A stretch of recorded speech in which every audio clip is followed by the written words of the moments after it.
What's up, y'all? Kofi Kingston here, and I would love to have a drink with Wrestling on the Rocks, depending on what that drink is, preferably non-alcoholic, you know? How's it going, Celtic Warrior Damon? Soda. I would love to have a drink with Wrestling on the Rocks. Maple syrup. Fella. I would never have a drink with Wrestling on the Rocks.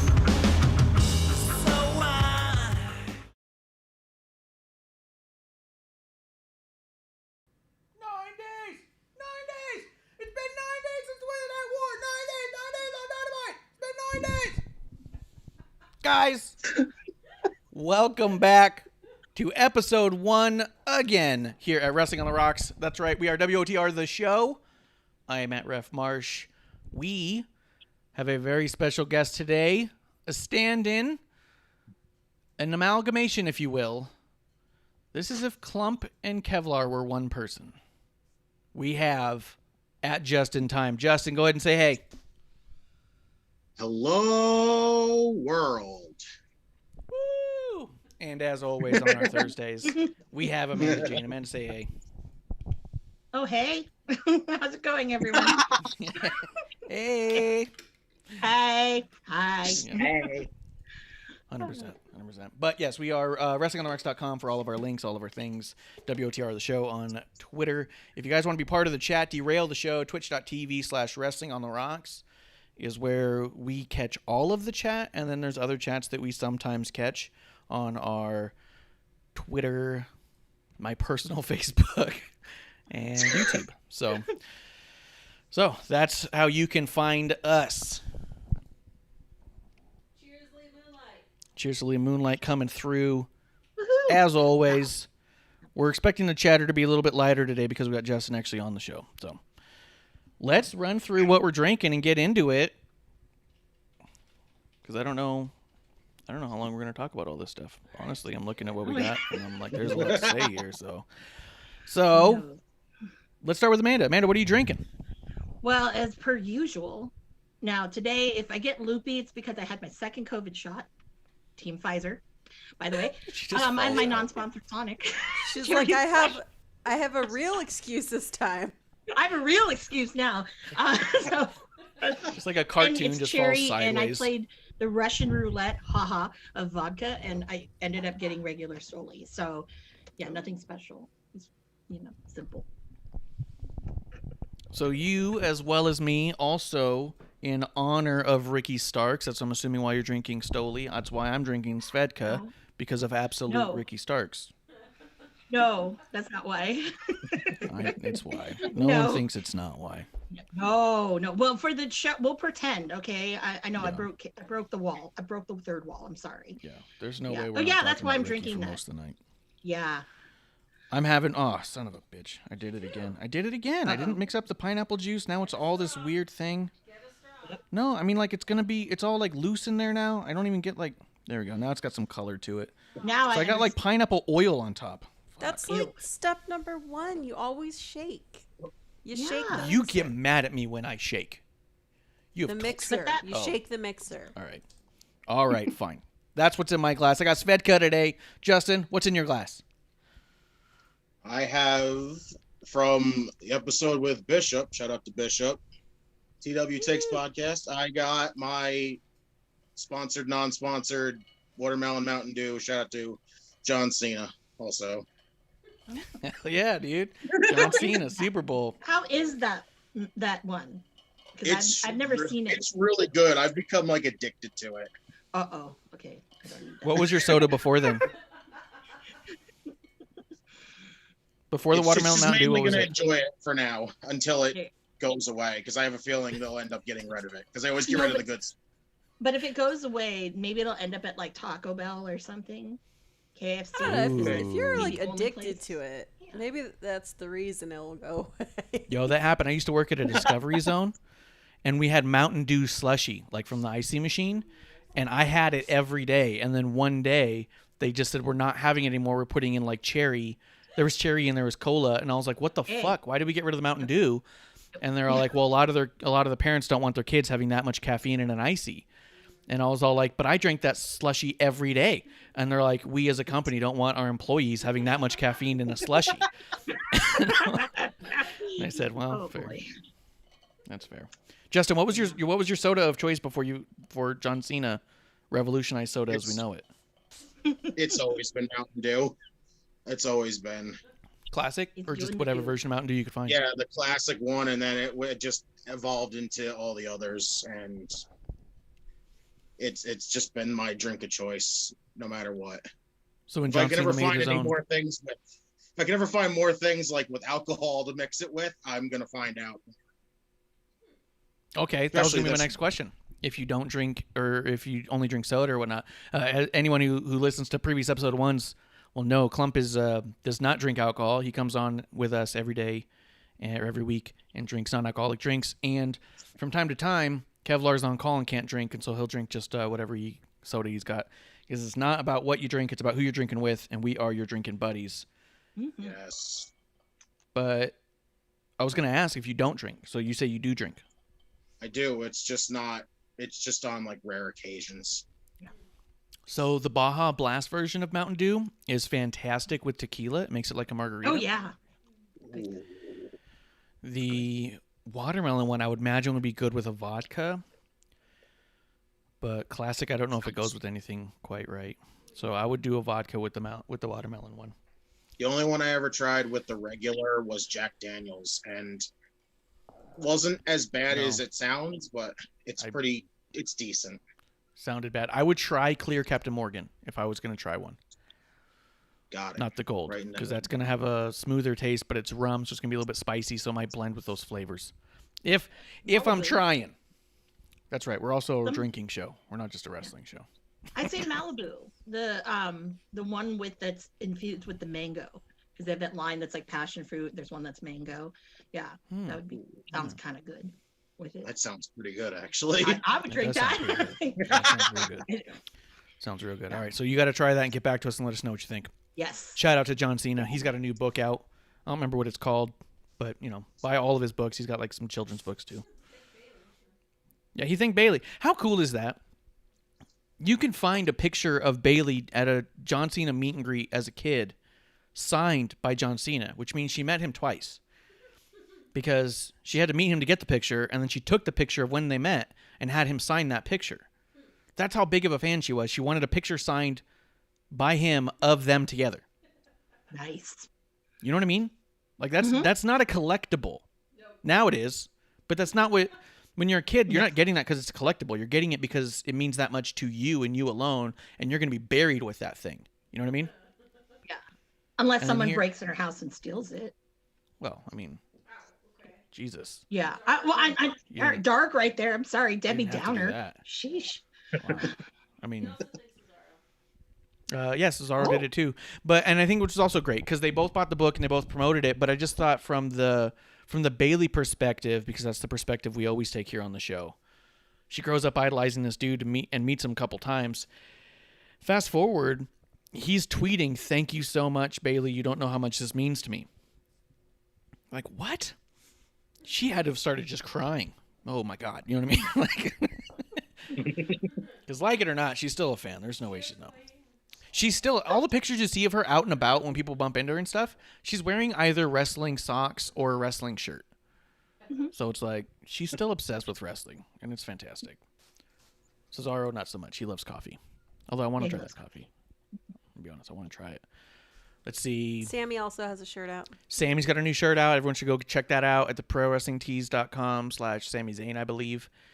If you go to his thing, it's go to his Twitter. He's promoting it. You can go to Becky Lynch's Instagram. She's promoting it. The funds are going to his charity. The Sammy for Syria. Sarah. Yep. Let me see. So Other people have Johnson- new shirts at Pro Wrestling Tees. Yeah. And there's a sale going on. Are you trying With to a plug discount. our shirt? Yeah. I'm saying. Justin's wearing it. He's wearing one. No, he's got the wearing drinking our buddies, Pointless right? Aggression. Oh, Pointless Aggression. It's hard to see from my angle. Actually, that makes sense I because wore the logo's Pointless on top. Aggression, and I wore Bishop's hat just because. Nice. Yeah, Look that's at what all makes that you the crop amalgamation of Kevin's clump. Is you're rocking our shirt, but you're wearing that hat. Kev was always wearing a hat. I don't It's his think gimmick. Clump has ever promoted us. That might be true. Busy selling his watches. Justin might be selling his watches. Yeah, Club just pretends Yeah. Club just pretends we don't exist except the one night. Yeah, once a week he's like, all right, I know these idiots. Yeah. That's true. Justin might be better already. Yeah. I better watch out. The only thing we know for certain is he doesn't support the show enough to listen to this episode. We can say whatever we want. Dang. Oh boy. Yikes. Let's see. What do we have? Otherwise, news-wise, they announced Ronda Rousey came out and said that she is 4 months pregnant. I saw some people saying this is a work. And I was like, what? They said, oh God. Oh God. She did a video so that wouldn't even come up. Alcohol. She did a video. She's holding a pillow in front of her stomach. She makes the announcement, throws the pillow away, and shows her belly and says, I can't hide it anymore. She's got pregnant belly. She's 4 months pregnant. And there's still people being like, they're fucking with you. They just don't want you to know she's coming back any day. And if you continue the video, she's at the doctor, so you see the ultrasound and everything. Really? Yeah, you see the baby. So, wow, what a bunch of morons. I love it, man. Some people are so damn smart. They're too smart for themselves, you know? You can't fool me. Can't get one over on me. Fucking work. Although the due date is September 22nd. October, November, December, January, 4 months after the birth. That's a lot of time to be ready for the Rumble. Oh, yeah, that too. Yeah. I jumped way ahead because thinking that, they're just going to let her do it again. So, yeah. Who's going to be in better shape, Becky or Ronda? Oh, fuck. That's not an argument I'm allowed to have. Ooh. Yeah, hard one.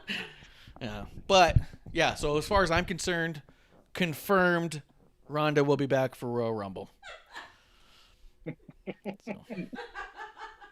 But congratulations to Ronda Rousey. When she left the WWE, when she did, she said it was because she wanted so badly to have a child, and she's doing it. She's doing it. She said she didn't want to wrestle again until she had a kid. So it's happening. Congratulations to her. You did what you wanted to do. It's amazing. Absolutely amazing. Cheers. Yep. Cheers to that. Can't get me worked. I know I'll work when I see one. Lord, Marsh is like, I ate enough, bro. Yeah, I need more. Did the only other thing was the Mickie thing, right? I feel like there was something else that came up in my head, but it's gone. Forget it. Doesn't matter. Forget it. We do have a new t-shirt on ProWrestlingTees.com. And today, if you're listening live, if you're watching live, 15% off for Earth Day. Go to our Twitter where we tweet it out through Twitter using the tweet function, the promo code, to get 15% off. You can get your new episode 1, again, t-shirt. Justin, what did you think of that video? I loved it. That was great. I was just reading it the whole time, and I'm like, wow, this is so clever, and I absolutely loved it. Oh, and then so producer was all like, it takes a long time for the shirt to pop up, and I was like, but that's what it is with the Death Star. The Death Star took forever. I know, I hate it. you gotta watch. So, all right. But the other news, this is the big one that's been going on today. If you're listening on a podcast yesterday or the day before, if you're listening in the future, it was a long time ago in a galaxy far, far away. ProWrestlingTees.com/stressingontheRocks. Mickie James received a box via mail of some sort of carrier. That's who delivers boxes. And in that box, she sent out a video on one platform, a photo on another one, and it was an open box with a garbage bag in it with a piece of tape over the top of it that just said Mickie. And she had some comments about it, about how this was ultimately shitty. Do you have the exact tweet up? Because I know in Instagram it literally just said, like, well, it didn't tell any lies, insinuating that everything in there was garbage. So I was like, all right, you've already undermined the value of what's in there anyhow, right? She said, first, no lies detected here, and that was the Instagram video. Yeah. And then she did one to Vince. Right there. That one with the garbage bag. Dear... Oh, Dear Vince. Oh, sorry, I don't have my mic on. All right, here we go. I'm here. She tweeted earlier today, Dear Vince, I'm not sure if you're aware, I did receive my @WWE care package today. Thank you. Hashtag always blessed and grateful. Hashtag women's wrestling matters. And then it was a picture of the garbage bag in the box with the Mickie over it. This was followed up several hours later by Triple H. Did you get that one, or want me to pull that one up?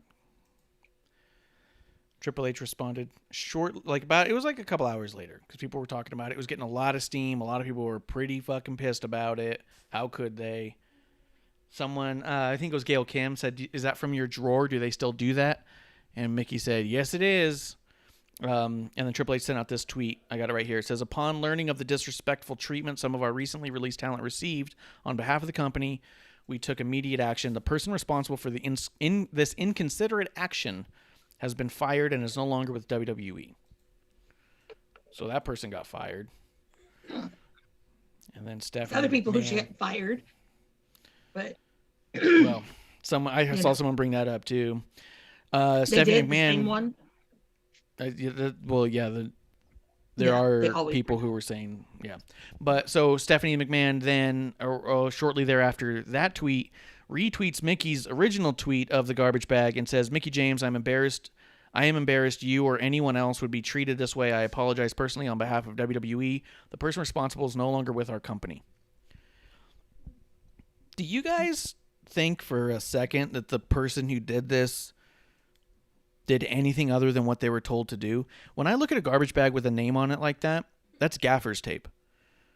That's like it's like a prop thing. So to me, Production. Mm-hmm. Someone was told, hey, go get everybody's stuff together. I imagine they let go like 10 people. They likely grabbed bags, put everybody's stuff in their bags, labeled each bag so they wouldn't get them mixed up. Then the bag went in a box and it went out. I don't know anything. I'm not an insider, but I know more than Dave Meltzer, as it turns out. Yeah, as some of us who have had those lower paid jobs to do the grunt work, yeah, it definitely looked like something that, you probably had a whole bunch of these to do and do quickly. Yep. Yeah, you got a real short period of time. I did that for years in New York City, when I lived in New York City, actual New York. Hey, Justin, where do you live? I'm in New York. New York proper? No. I live in it's just a small town in New York. Yeah, but that's I'm in the New middle York, though. I'm literally in the middle of bumfuck nowhere, pretty much. Yeah, but your ID says New York on it. Yeah. Doesn't say It's a Delaware. New York issued. Just gonna say that you're not in Rhode Island.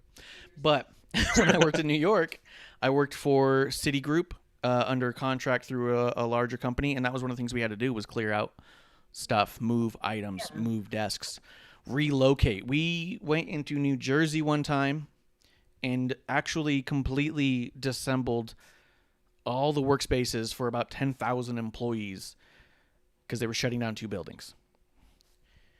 This is what that looks like. It looks like someone was told, hey, go get all this stuff done as fast as you can. You got other work you got to do. This didn't look like someone. And if you're going to say this, personally, show me what's in the bag. Did they break anything? Yeah. Or was it a bunch of pairs of pants? Justin, I've been talking for way too long. What do you think about all this?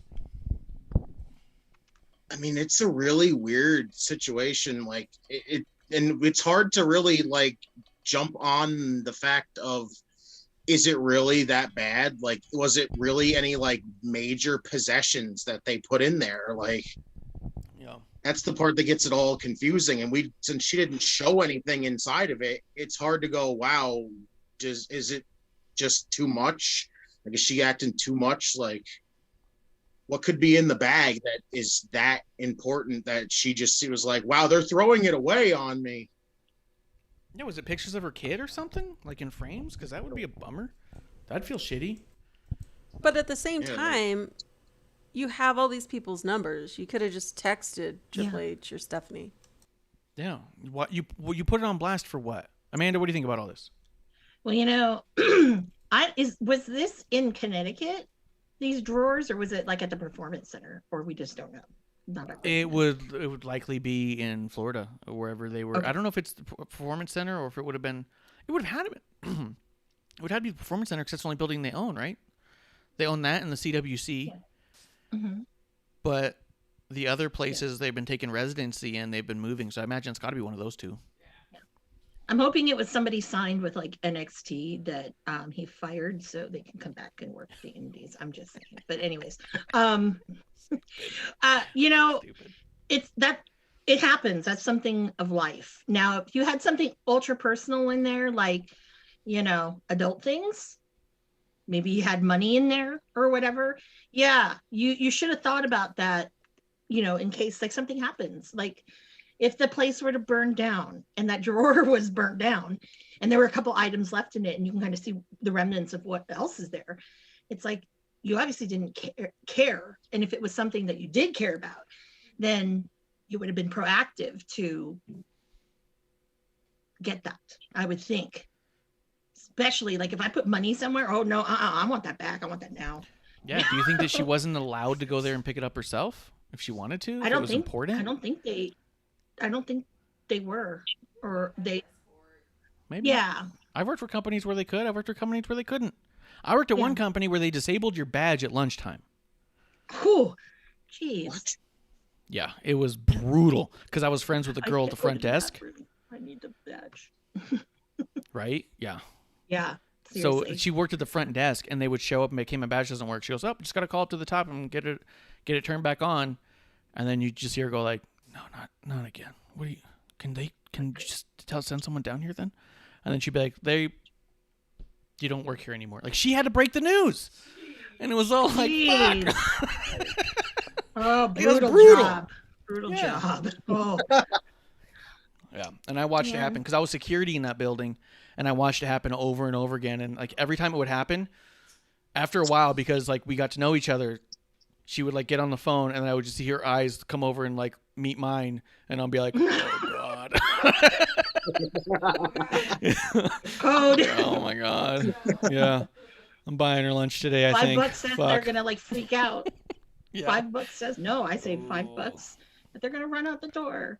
Okay, it's your bets. You know.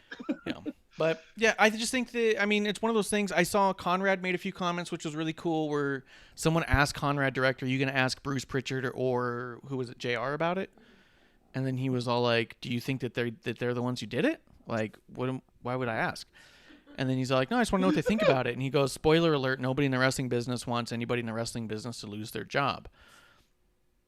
I think that's a great response. I think that's True. absolutely correct. My first thought when I saw this person, whoever they are, oh, God, what the hell? Jesus, my ice exploded. Sorry. There's no way the mic didn't pick that up. It's so loud. Oh my. That was you cracking a bone. No, it just shattered and hit me in the face. Whoa. Fuck. Marsh is under attack. No. Well, Take cover! Thank God about Eddie Kingston. I would have passed out. well, That's what you know AEW should have used. A bunch of ice. Yeah, if they just had an ice cube. For that fuck's worked. sake. Yeah, that was louder and more effective. And our budget's probably one. Yeah. Yeah. I almost did. I almost did. Definitely more effective for sure. Kiro, thank you for coming through the chat. Yep. We appreciate you, man. Cheers to you. He's screaming, "March assaulted by ice." 100% is what happened. He said he's been down the Wikipedia rabbit hole, and he learned today Tony Khan's dad's yacht has its own Wikipedia page. I mean, if there's cool facts in there, spit them out in the chat. But Why yeah, do you know Tony Khan's dad had a yacht? Big pimp in I there. would be surprised if he didn't. But so I don't when like that. when Mickie James went out of her way to post this stuff and make it viral, 20,000 likes, 6,000 retweets, 2,000 comments, who knows how many on Instagram. Like, when you do that, what do you think is going to happen? Instead of reaching out and saying, "Guys, this feels really disrespectful," does it not? And letting that be a conversation. When you do this, they have to do something. They can't do nothing. What do you think they're going to do? So now some person, I don't want to say dude or girl, I don't know, some human, lost their job during a pandemic, as we say. And everybody in the comments are saying, good. Yeah. Good, finally. at least they're doing something. I saw one person say this isn't enough. What do you want them to do? Stab him? Yeah, and it's not like they poured something on her stuff as far as we can tell. It's just all in one container. Yeah, it's just there. I don't think anyone did this with malicious intent. I mean, were you hoping that they would have bubble wrapped each individual sock to make sure nothing happened to it? No. I don't know any job that's giving you like a note as you leave or something. Right, as you leave, for fuck's sake. That'd be nice, but I've never heard of that happening anywhere. Yeah, no, and I've seen places where they box up your shit and hand it to you in whatever cardboard box they have available. Like, I'm just saying, it's a little bit weird that it's like, what did you want to happen? And when I look at that and think of it in that way, on December 20th, 2020, so during lockdown, during the big pandemic, after everyone's losing their jobs because it was all happening during the holidays, I remember it specifically because we furloughed a lot of people at the company I was with at the time. And everyone thought, fuck, right before Christmas. That's what was happening. All the companies were shutting down. Well, on that day, Mickie James and Nick Aldis bought a brand new mansion. Huge mansion. Financed by Conrad Thompson. Fantastic. Probably got a great deal on the mortgage. Great. I don't even care that she bought a house. Right. I know you. Okay. He might have carny ways with wrestling, but That's you really gotta imagine. carny. That's But you totally gotta. carny. I guess that's still kind of carny. I guess it's still a little carny. totally is. But It totally is.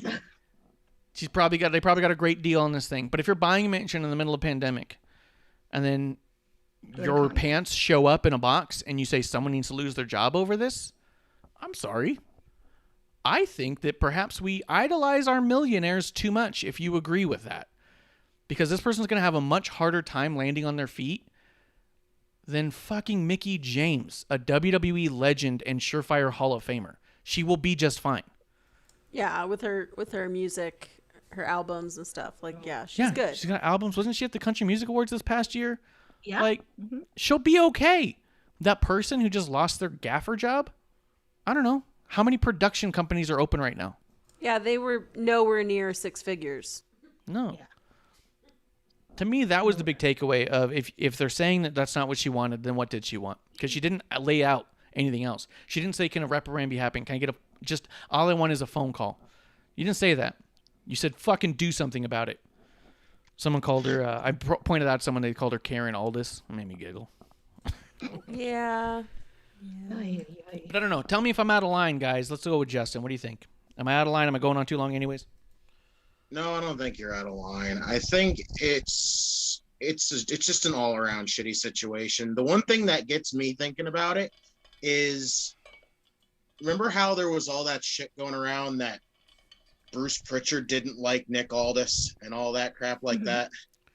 Well, that was only going around because on his podcast he said he was terrible.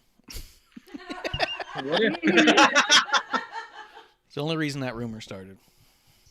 So my thing is, if it's actually true, was this person just a scapegoat for Bruce Pritchard? Like, did Bruce Pritchard have something to do with this? And he just used this person as a sacrificial lamb to just go out there and fucking just screw Mickie over. Like, it's kind of, that's the one thing I just thought of right there. I'm like, part of me wouldn't be surprised if that's true. You are the perfect representative for the internet wrestling community. I'm just so glad to be talking to you direct right now. Oh, yeah. That is such a heavy conspiracy theory, dude. was. It's so boiled in this hatred unreasonably for Bruce Pritchard. Bruce did this, and he did it on purpose, and he just made someone lose their job because Bruce is evil and fuck Vince McMahon. Never trust a guy who screams, "I love you." It's not easy to trust. Oh, wait. Has Tony Khan done that? I'm going to research. Ooh. Find out if Tony Khan's ever loved anybody. He did He hug does that love kid. somebody. But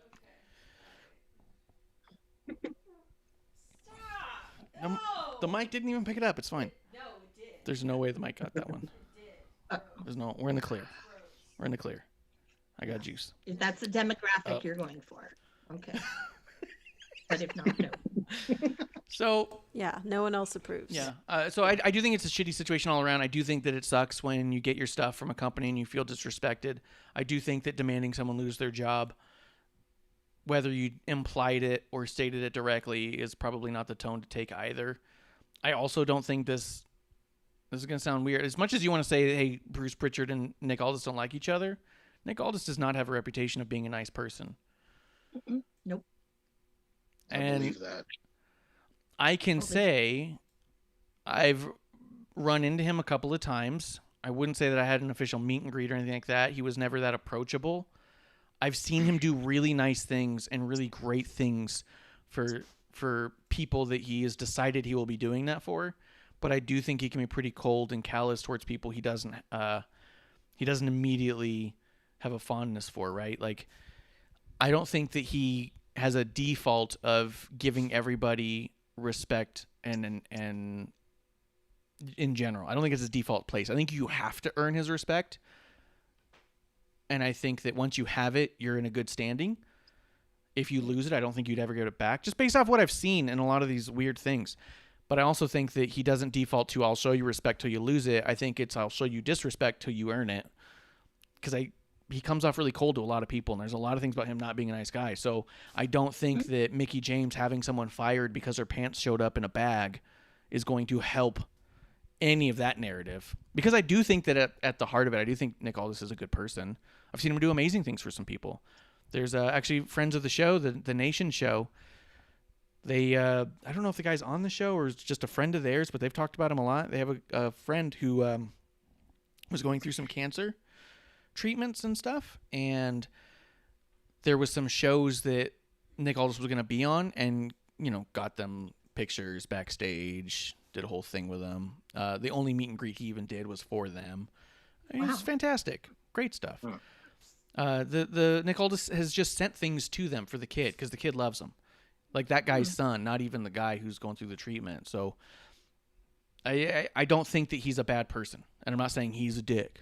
Just saying I think that you have to warm up to him before he makes you feel differently. And I think that sometimes that comes off as asshole when it's not intended to be. I don't think he's trying to be mean, but that's all I'm saying. I think that Mickie having someone fired is not going to help that narrative that he's a dick. Also, I've met her several times. We met her several times during Royal Rumble. She was so nice. Yeah, she's awesome. She was so cool. She saw us at we saw her first at the behind the scenes thing, and then again at the bar, and it felt like she recognized us because the way she waved at us when she came into the bar. She didn't sit with us or nothing, but she walked by and we saw her and she looked at us and waved and smiled, and I was like, she didn't need to do that. A lot of people see us wearing a Royal Rumble hat and turn their head away. She was like, hey, Yeah, she's no chairman. Yeah, she's not that Sean Spears son of a bitch. Oh, Lord. That was one of my first thoughts, though, was when that person got fired, I was like, I wonder if she feels like shit right now. You know what I mean? No. I just don't know. I don't know. Maybe I've been going on too long about it. I apologize. We can definitely move on. Yeah, we have a hard time not thinking of the little people. Yeah, I think about the little people first. What was you going to say, Amanda?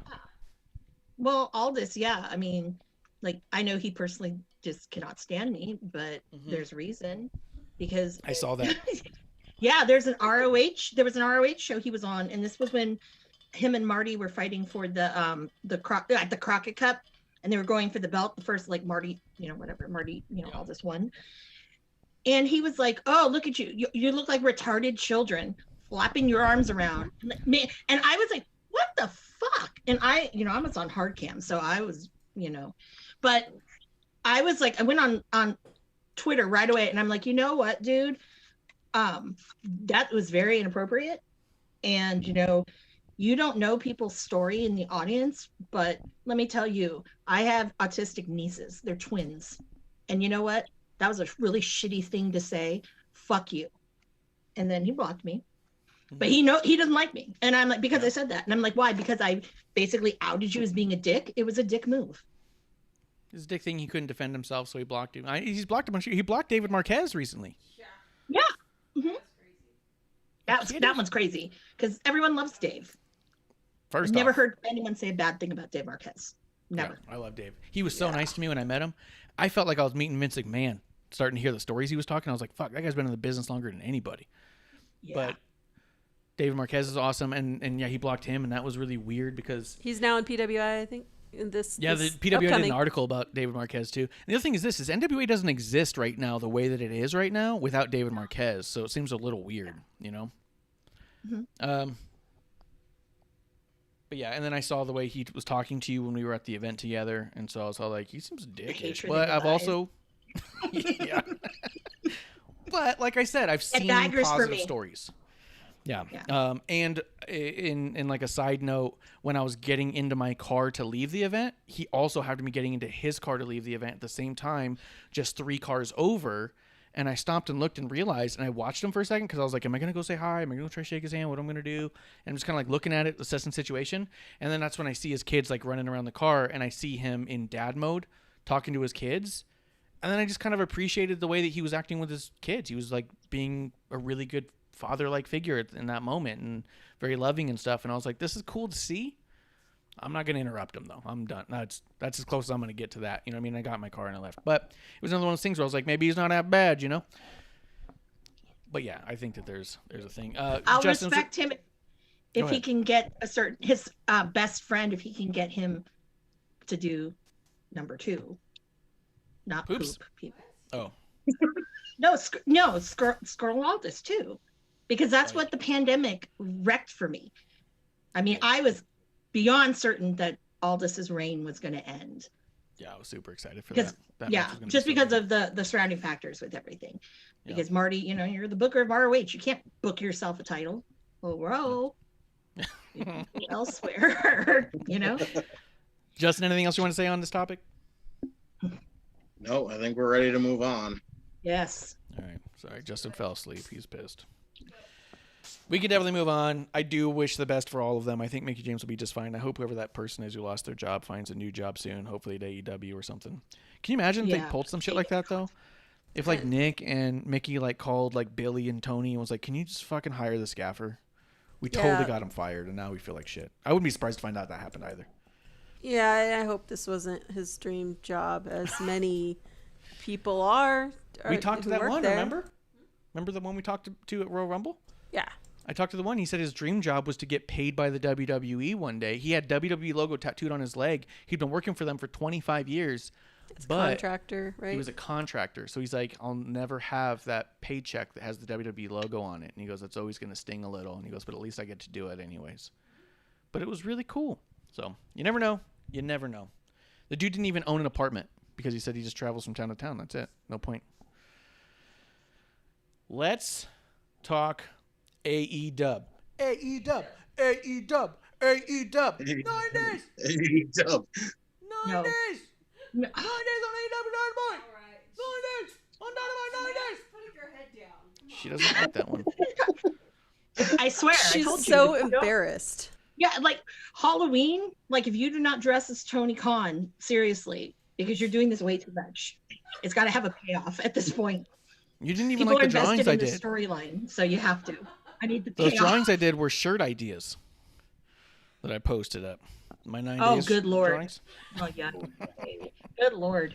Yeah, you could have an animated knee. Oh God. No. Yeah, hear no evil, see no evil. No. Well, the stars aligned in such a fashion that this week I watched all of AEW. No, shut the front door. I did. Really? I watched the whole thing. Now, did you watch their other products? No, I don't watch their YouTube Well- shit. Oh, I do. I know you don't like YouTube wrestling, but I will say again, and I've been advocating this, Dark Elevation. This week, they did a little bit more so. They had a lot of like profiles and little like interviews and vignettes and whatever of the different people who you see that are in the audience singing Judas because they're forced to every week on Dynamite.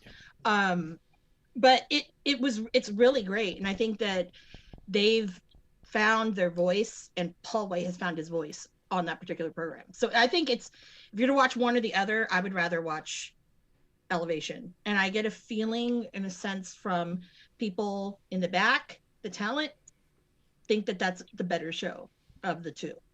Yeah. So, yeah, because they're more interested in getting onto that than doing Dark. Dark was dark, Yeah. So how many hours was it all? I'm only there because, well, not because somebody's on commentary, but I'm there because, I'm watching everything. But it's very funny to hear Taz and Excalibur just bigger. It's like one of the best things. So if they ever break those two apart, I'll be very sad because it's great banter. I did see a clip where Paul White was talking, so it must have been from Elevation. I forget the match clip I was watching, and I thought he sounded dope. So yeah. I'm glad that he's able to do that. Real quick in the chat, real fast, like Kuro is saying about the boat. He threw out a lot of stuff. Some of the notable things about that boat from before: it's got a deck of black marble. It's got a bath made of solid onyx. It's got a movie theater, a sauna, a helipad, an elevator, and a gymnasium. Why is there a gym everywhere in that house and Tony looks the way he does? Whatever. Other amenities and provisions include internet. What? What'd I say? Oh my God. Well, okay. No, Adderall takes away that muscle mass. There's no question about it. But you can also say that look at some of the people he employs. You would think that he would ask some of them for some advice. Yeah, he asked them where to find more Adderall. That's the advice he's looking for. Oh no. The dude's wired and sprung. But I don't even. Let's see, he carries 20. It costs $1.2 million a week to charter, excluding fuel, food, and docking. So without fuel or food and docking, which Klump could tell us more about docking, but with fuel and food, there's no way their food's not fucking private chef made. Yeah, it has to be. I mean, it's $1.2 million a week. You know what that tells me? Be a long time before Tony Khan's dad notices that AEW is not making the money he thought it was gonna. Mm-hmm. Yeah. Which is good news. I wonder, because that means he can keep spending that money on people. Yeah, but I wonder now. You have me curious, and I'm going to ask. And That's one Kuro. of them. Kuro's our insider. I wonder if they have an employee discount on that.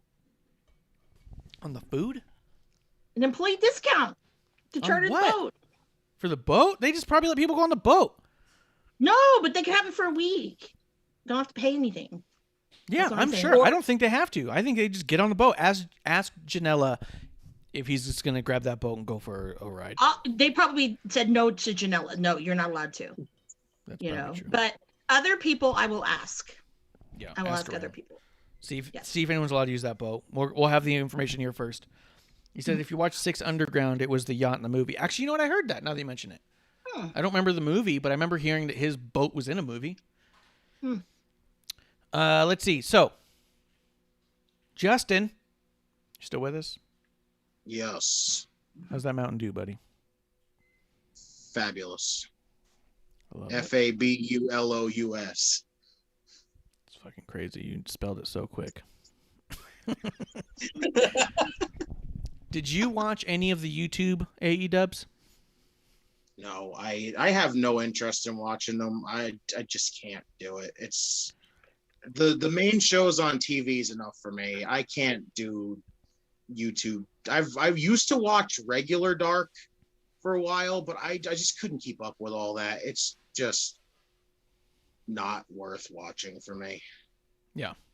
All right. Perfectly summed up. Plus, I don't see the whole need to have to watch something to get to understand what's happening on another show thing. Like, I can't do that. It just doesn't make any sense to me. I mean, I think that it's amazing the way that WWE has it set up. I know people complain about the brand split, and I think you're one of the people who are like, unite the tag titles, blah. But I think having the Raw, SmackDown, and NXT be separate brands, when they have a crossover, it's more significant and it means something. And you don't have to watch both to enjoy one. I think that's why you see different ratings on them. People pick a show they like more and watch it once a week. You know what I mean? They just live with that. Speaking of that, the ratings came through, and we are not the kind of people who give too many shits about ratings. But I did think it was interesting because remember we talked about how they got a huge spike last week? They were at 1.2 and some change million. Yeah. And NXT was around 800 thousand.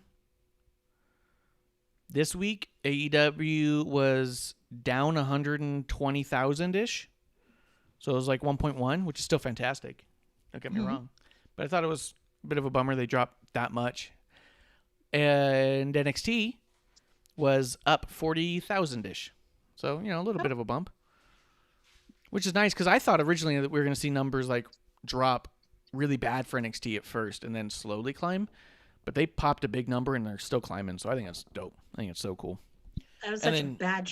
Well, no, yesterday was good, but the week before was such a bad representation of what NXT is that kind of shocked me. Yeah, me too. But I was all like, "Oh God."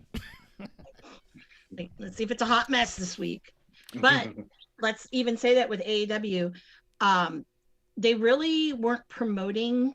Well, I don't know because I don't have TNT and all that stuff, but I don't think they were really promoting like anything hardcore as far as like like Sting. I mean that's pretty much dead in the water. Don't need to do that, and most people don't know who Kenny Omega is and whatever, and the Good Brothers. Most normal people, but there are things that can be identifiable, like the Young Bucks, because if you have kids, they're all over damn Hot Topic. And you'd know. So I think that this was a really kind of diverse card, a little bit more, I don't know. It was geared more toward those indie people that they haven't really reached yet. That's what I think it was. And that's probably why that viewership is continuing. Because anyone who doesn't really know some of these people, they were already like, yeah, whatever. And they've moved on. Yeah, I mean, we'll see how it goes. I'm kind of waiting to see where both companies' new flatline is, because their base more or less was pretty close to similar. I would say that the base for AEW previous to the split of the days was like 750. I would say 700 to 750 was around their baseline, and I would say NXT was around 600 to 650 as their baseline. And so I'm curious to see where it kind of balances out once a lot of the hoopla kind of goes away. But I did watch this one in its entirety, and I do think this was a better show than they've had previous. I can't say week to week. I don't watch week to week. I haven't watched in months. But I stopped watching because it was so hard to watch and hard to get through. And this one was not hard to watch. There was stuff in there that just wasn't very good. And there was things in there that there was moments in matches where you just go, that's shitty. But there wasn't just like horribly awful stuff that felt embarrassing to watch for the most part. I can think of one segment that I was like, this is fucking stupid. And everyone's going to say it's great, but it's fucking stupid. And we'll get to there. But it did open up with absolute Ricky Starks versus Hangman Page. I don't know if you guys want to go through all of it, because there's stuff I think is definitely skippable, but this is definitely something I wanted to talk about, was Ricky Starks and Hangman Page. Let's start with Justin, because Amanda can't wait to talk about Ricky. Justin, go. Oh, God.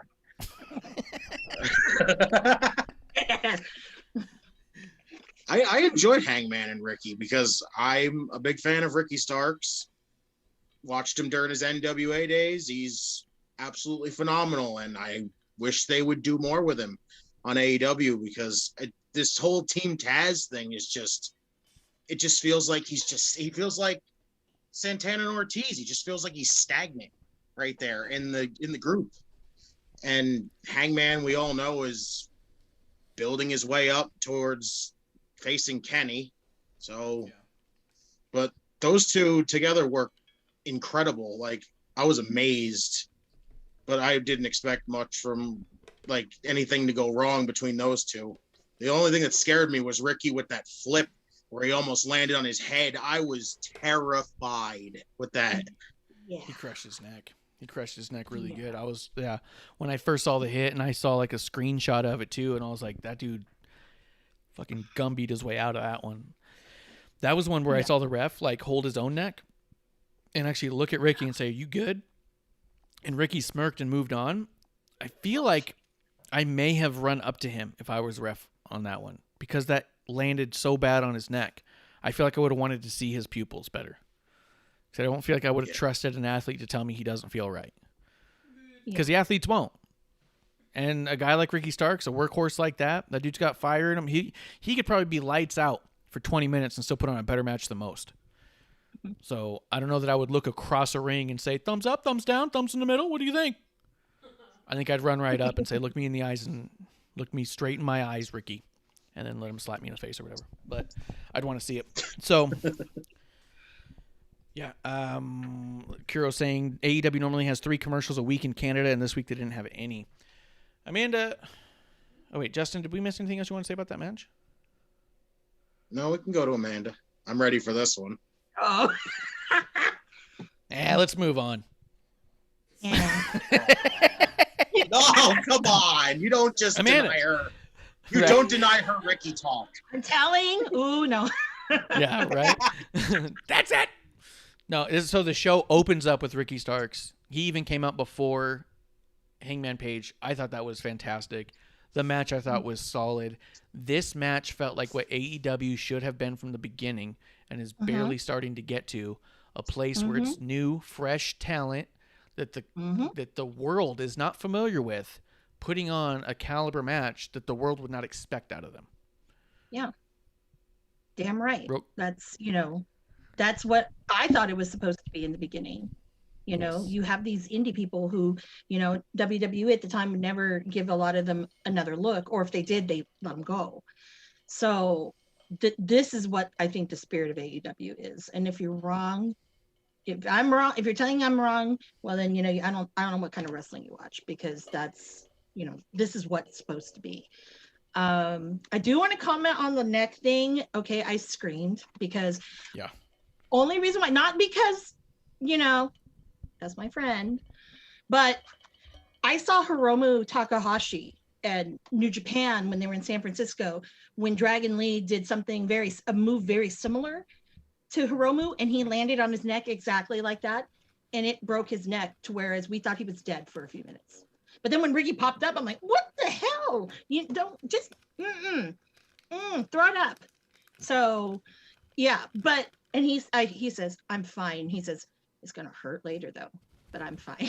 I'm like, jeez. I said, you gotta tell me if that was okay. And he's like, what hurts more is my ankle. So I'm like, oh, so he rolled his ankle. So. Yeah, I saw that. And I was like, did he just break his ankle? I thought that for a second. He rolls off weird. He laid there for a second. He held his leg after a spot that he shouldn't have been selling. And I was like, something's up. Yeah. And he got up and did it. And I was like, that dude. So I'm telling you. Yeah, there's no way Ricky's the type of dude you can trust in that if you're saying, are you okay or not? Because that dude's so good. He can wrestle with an injury. You'd never know it. He definitely will. I mean, I've seen him wrestle injured. Someone kind of hurt his back, his lower back. He kept going. And then afterwards, I'm like, ooh, that was bad. He goes, yeah, but I got through it. He's like, it hurts right now. Do you have any Motrin? I'm like, I do. Here you go. But Hangman, I adore Hangman. He's at AEW now. You can get Icy Hot, right? With the Icy Hot? Shaquille O'Neal. Yeah, Shaquille O'Neal hands out Icy Hot now. I have Tiger Balm. I usually have in my purse. No, you're thinking That's of my Frosted Flakes. Yeah. Shaquille O'Neal also has Frosted Flakes. That's a different tiger. Oh. Yeah. Those. Go ahead. What were you going to say about Hangman? No, I love Hangman. And I always felt like Hangman didn't get his justice over in ROH. And when he, actually probably about a year ago, maybe, or I don't know, has it been a year that him and Kenny aren't the tag team champ, or however long it's been. But even before that, I always felt that you're doing him a disservice because he's much better than that. And it was great to see a match where he had someone who was almost pretty much an equal. And you could tell that in the minute when the two of them were about to make out. So I was just like, there's no losers here. Everybody's a winner. Doesn't matter.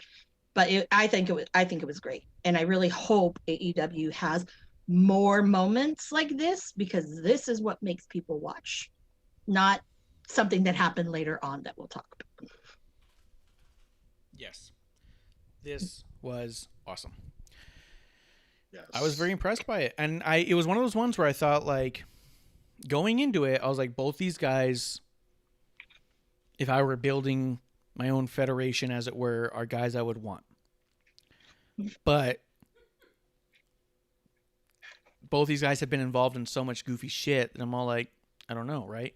And when it comes bell to bell, it's on them, right? Not their creative. So it's one of those things where I was skeptical about what they've been exposed to, who they've been around, are they going to start moving away from the style of wrestling that I enjoy watching or not? And I felt like they really put together an awesome match. I thought it was fantastic. It was such a good match. So I agree. Justin, did you watch any of the new NWA stuff or just when they were free? No, only when they were on YouTube. I haven't really checked out any of the new stuff yet. Yeah, I refer to the new stuff as the OnlyFans NWA because it's all behind a paywall. It sounds fitting, though, honestly. It really is. Yeah. Once the pandemic hit, they're like, how can we charge people for literally everything we ever do moving forward? And I was all like, oh, interesting approach. I'll watch from afar. But I will pay the $4.99 once so I can see Hard Times again. I've thought about that.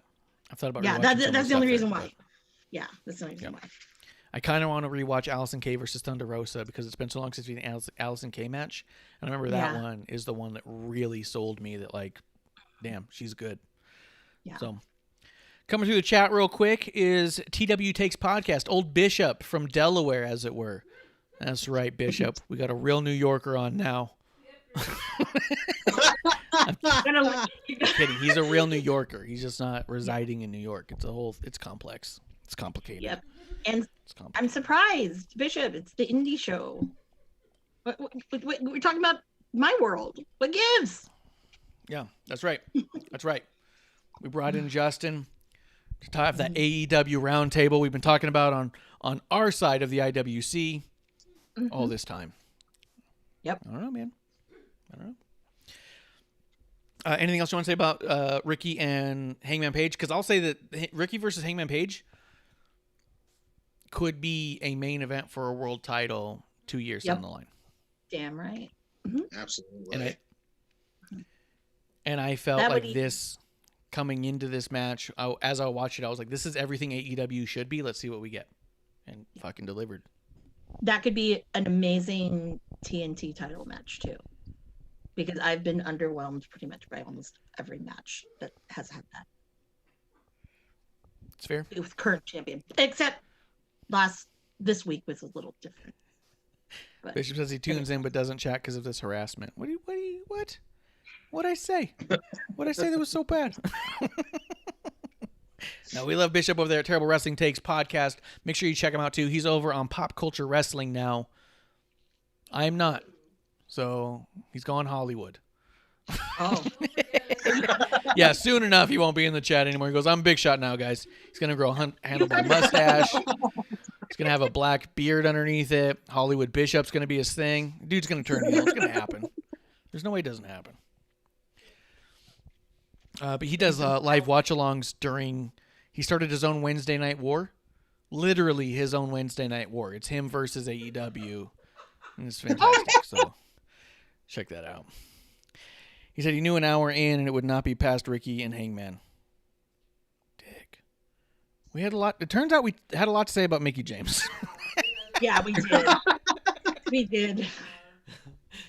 We started off the show thinking, like, we even talked about before, we're like, we'll touch ground on it. And then that was the majority of the show. I think we talked more about Mickie than I talked about Ricky. Yes, I think that's true. Mm-hmm. But I do think that Ricky versus Hangman Page should be the new standard for what they should be showing. Absolutely. After that, we got Trent and Penta. I didn't have anything to say about that match. It was what it was. I didn't really care. I wasn't invested, and there was a lot happening that was just fine. And it was an okay match. The match was fine in and of itself. So I got nothing to say about that specifically. Let's pitch it over to Justin. Anything you had to say about that? Nope. I thought it was good for what it was.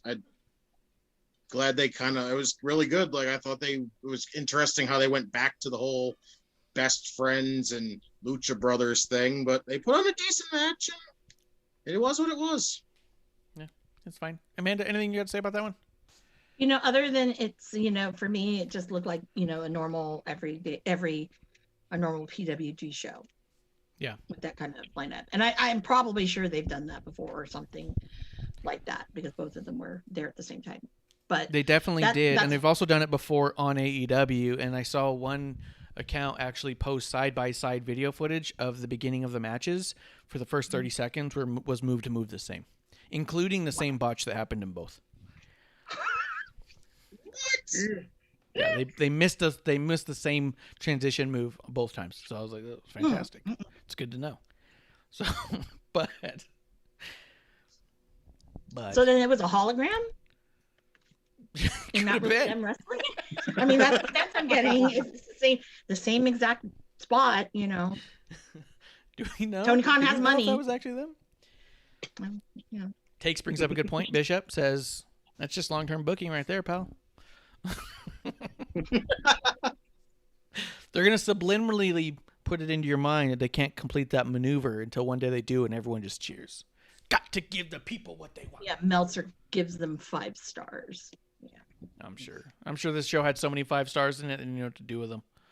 Yeah, Ricky and Heyman 5, and if Uncle Dave thinks otherwise, San Jose is not far from me.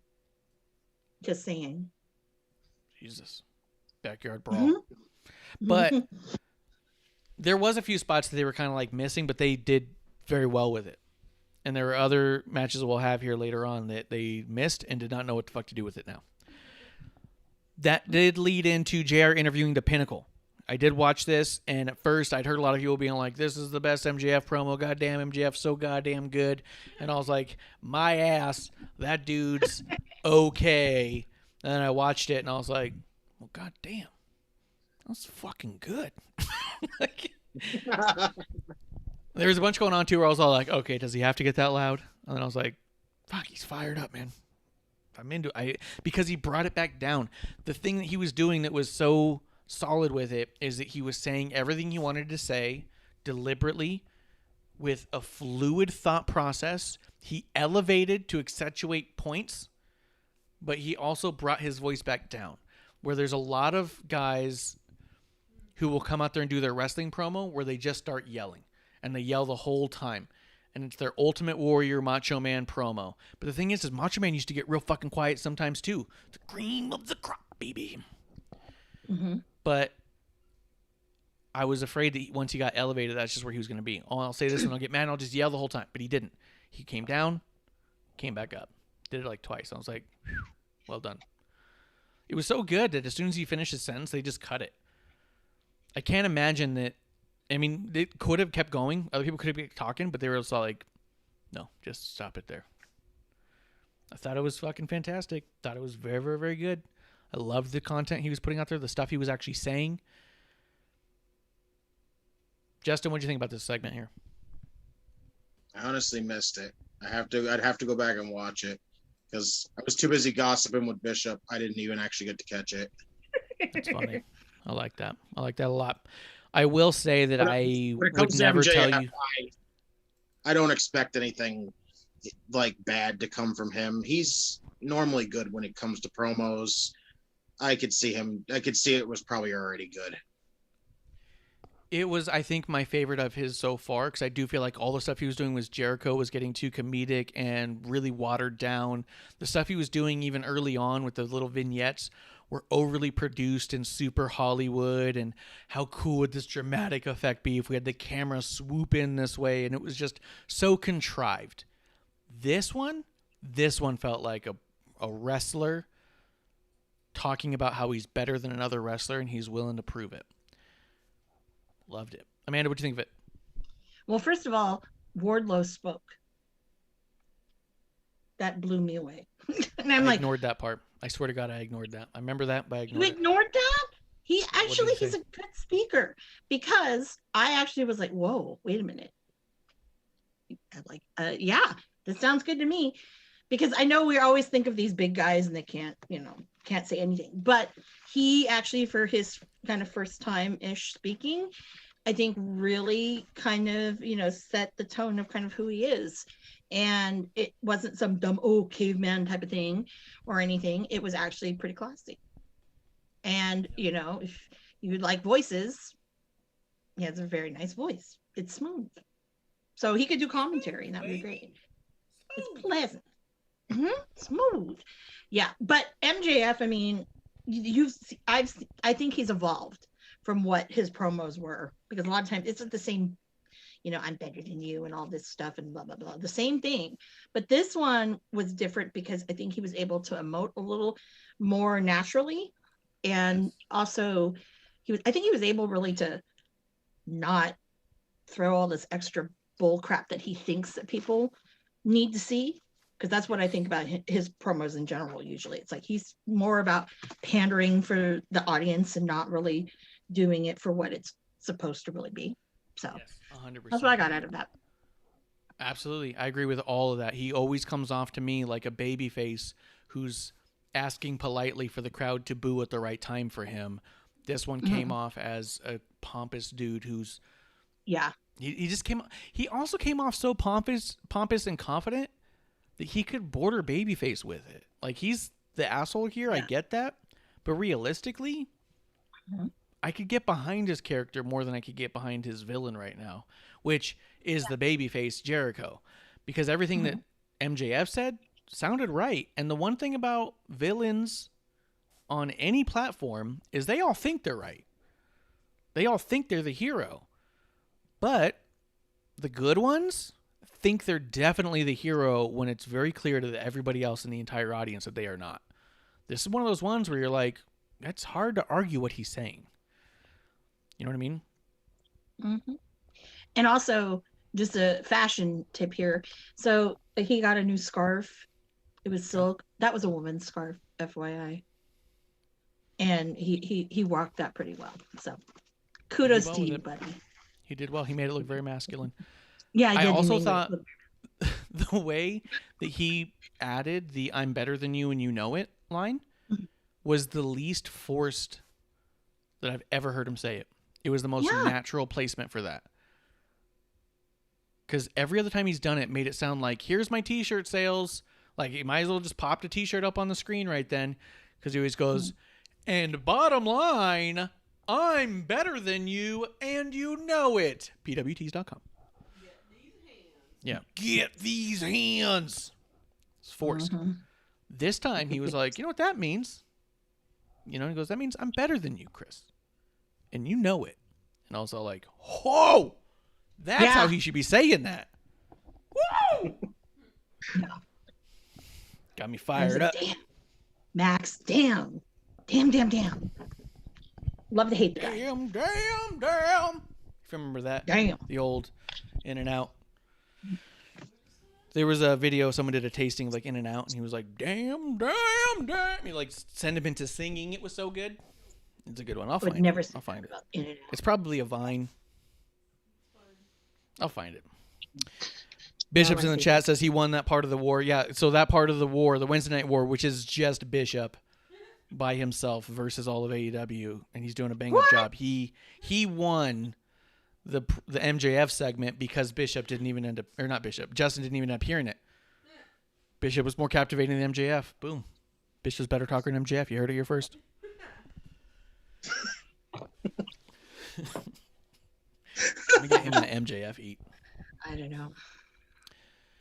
All right, we can move on from that segment. I just loved it. I heard a lot of people were hyping it up, and I've seen a lot of promos of people hype up, going, "It's just amazing, it's just perfect." And I heard it, and it goes, "It's pretty 101. It's pretty typical. It's kind of okay-ish." This is one where I went, "Oh shit!" In a whole other tone, I said, "Oh shit!" Was the next match, which was AEW Women's Championship match, Hikaru Shida versus Tay Conti. This was not great, man. This was not great. A lot of people were talking about it being amazing, that Tay Conti looks like a real contender for the AEW Women's Champion. I think those two things are mutually exclusive. It can be both bad, and she could be a believable champion in that company, because that's how that company runs their division. I don't know. Am I being too harsh? This match came off as, I would say, an average, what I expect an average women's match to be. this was an okay match. This was not a championship level match. This was not a match that should have been a main event. It wasn't a main event, but this was not in the grand scheme of women's wrestling that we see through WWE, quite frankly. This wouldn't have even been on NXT. You know what I mean? There was a lot of missed stuff, a lot of sloppy stuff, a lot of over cooperation, which sometimes we see on NXT too, don't get me wrong. But I wasn't impressed. I thought it was just one of their better matches because most of them don't impress in general. Am I being way too harsh, Justin? What do you think? No, I don't think you do. I think it just was just your opinion. I honestly liked it. I really did. I thought it was really good for what it was. Tay Conti has come so far. Like, everyone's like, I think she's done really good since being in AEW. Like, her time in NXT was okay for what it was, but it seems like as soon as she got to AEW, she was able to use what she learned. And honestly, it hasn't really been the worst for her. Like, she's looked really, really solid for me. And I wasn't the biggest fan of her, like, to begin with in NXT, but she grew on me there. And then when she got to AEW, I was like, well, this is going to be interesting. I kind of see how in the world she's going to, like, get better. And just seeing her wrestle, she's gotten so much better. And I'm a massive fan of Sheeta. She is the best woman wrestler right there, right up there with Thunder Rosa. My God, I thought it was really good, though. That's fair. That's fair. I would say that there's part of me that thinks that her losing NXT was humbling, because there was a lot that I got the impression of that, because I liked her in NXT and I was like, she's got a ton of potential, but it seemed really start and stop with her. I got the impression based off of her posts and things that she said that she had kind of a big ego there. It was another one of those cases of, if you don't got time for me, then your system's broke. It wasn't I better sit down and listen. It was, I already know what I'm doing. And it really felt like watching, because I've been following her on social media for quite some time. It seems like she got let go by NXT, and it became humbling to the point where I think she's putting a lot more effort into getting better than she did when she was in NXT. I really think that, because we have seen her get much, much better every time she's out there, but it wasn't like she wasn't able to be trained in NXT. I just don't think she was listening the way she listens now, to be quite honest. And I'm like Meltzer. I know everything. I'm a journalist. Amanda, what do you think of all this? Actually, I'm kind of on the same boat you are. And the reason why I'm saying it is it was for Ty Conti, based on a lot of her last matches, this was really kind of rough. And it's kind of like, oh man, is it because you're nervous and, whatever? But what I did like out of it is, at least for people, they can see, the audience can see, okay, Sheeta can get slowed down. Yes. But, obviously that was the main thing that I took away from it. But I really feel that, when you look at the caliber of people that she gets to wrestle on the internet wrestling, that's doesn't say much. I mean, there's very few who I think that, that are decent, but there's some of the better ones like Diamante. I would love to see the two of them have a match. I think that would be great because it was equally small. And I think, but it's not, if you're trying to make it be or compete for the best women's, wrestling, oh no, this would probably be like a C+. It's right. not there yet. Yeah. They'll get there.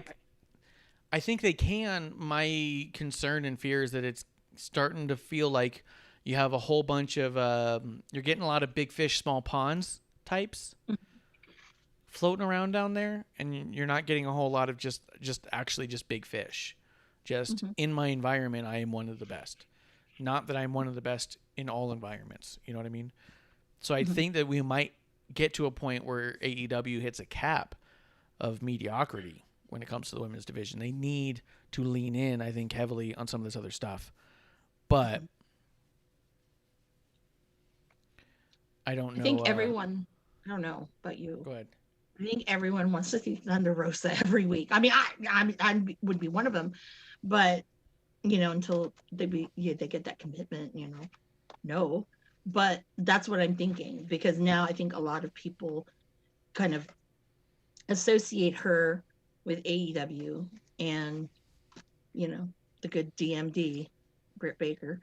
But I don't know. I mean, if those are who's at the top and the ones you're highlighting, it's like, it's 50-50 up there. They need to bring someone to round it out. Yeah. I don't know who, but well, no, I'm trying to think. No, I don't know. I don't know who could do it. Who's not signed. I definitely agree with Amanda. It does feel like they have just this little pond of women that they're going to use, and the rest of them were just trying to get in there. And that's the crazy thing. And I do feel like they try, like their matches, they try to, since they seen the Thunder Rosa and Sheeta match, I feel like every one of their matches, they just go out there and they're trying to top that every time. And even if it comes out sloppy, they're just trying to top that match. And I don't think they're focusing on trying to do that. They're just going out there going, we're going to put on a match and we're going to do better than this. And yes, that's not the way to look at it. Yeah. But I do think for their women's title as it is, it's nice to see Sheeta out there at all. We've seen her very little since she became champion. They keep touting her as the longest women's champion of all time in AEW, and I just want to see more defenses. So I'm glad that happened. I'm glad it was Tay Conti. My concerns are my concerns. They could end up getting capped pretty quick if they don't start really listening to some of the likes of like Serena Deeb and such. Or bring in a Mickie James to help elevate that whole division. If everyone came up to Mickie James level, you'd be set. Yeah. You think they pick up Tessa at some point? I think somebody is going to. Is going to. She's been training like crazy. Yeah. I don't know where she'll end up, but wherever she ends up, it's going to have a huge impact. I personally, I don't know if WWE is going to be the right place just because of the tension with people there. But also she has some of that too with the AEW locker, but not as much as the WWE locker room. So, but I mean, it's really sucky that, no one's picked her up. I get it. And you have an attitude and like you're one of the best.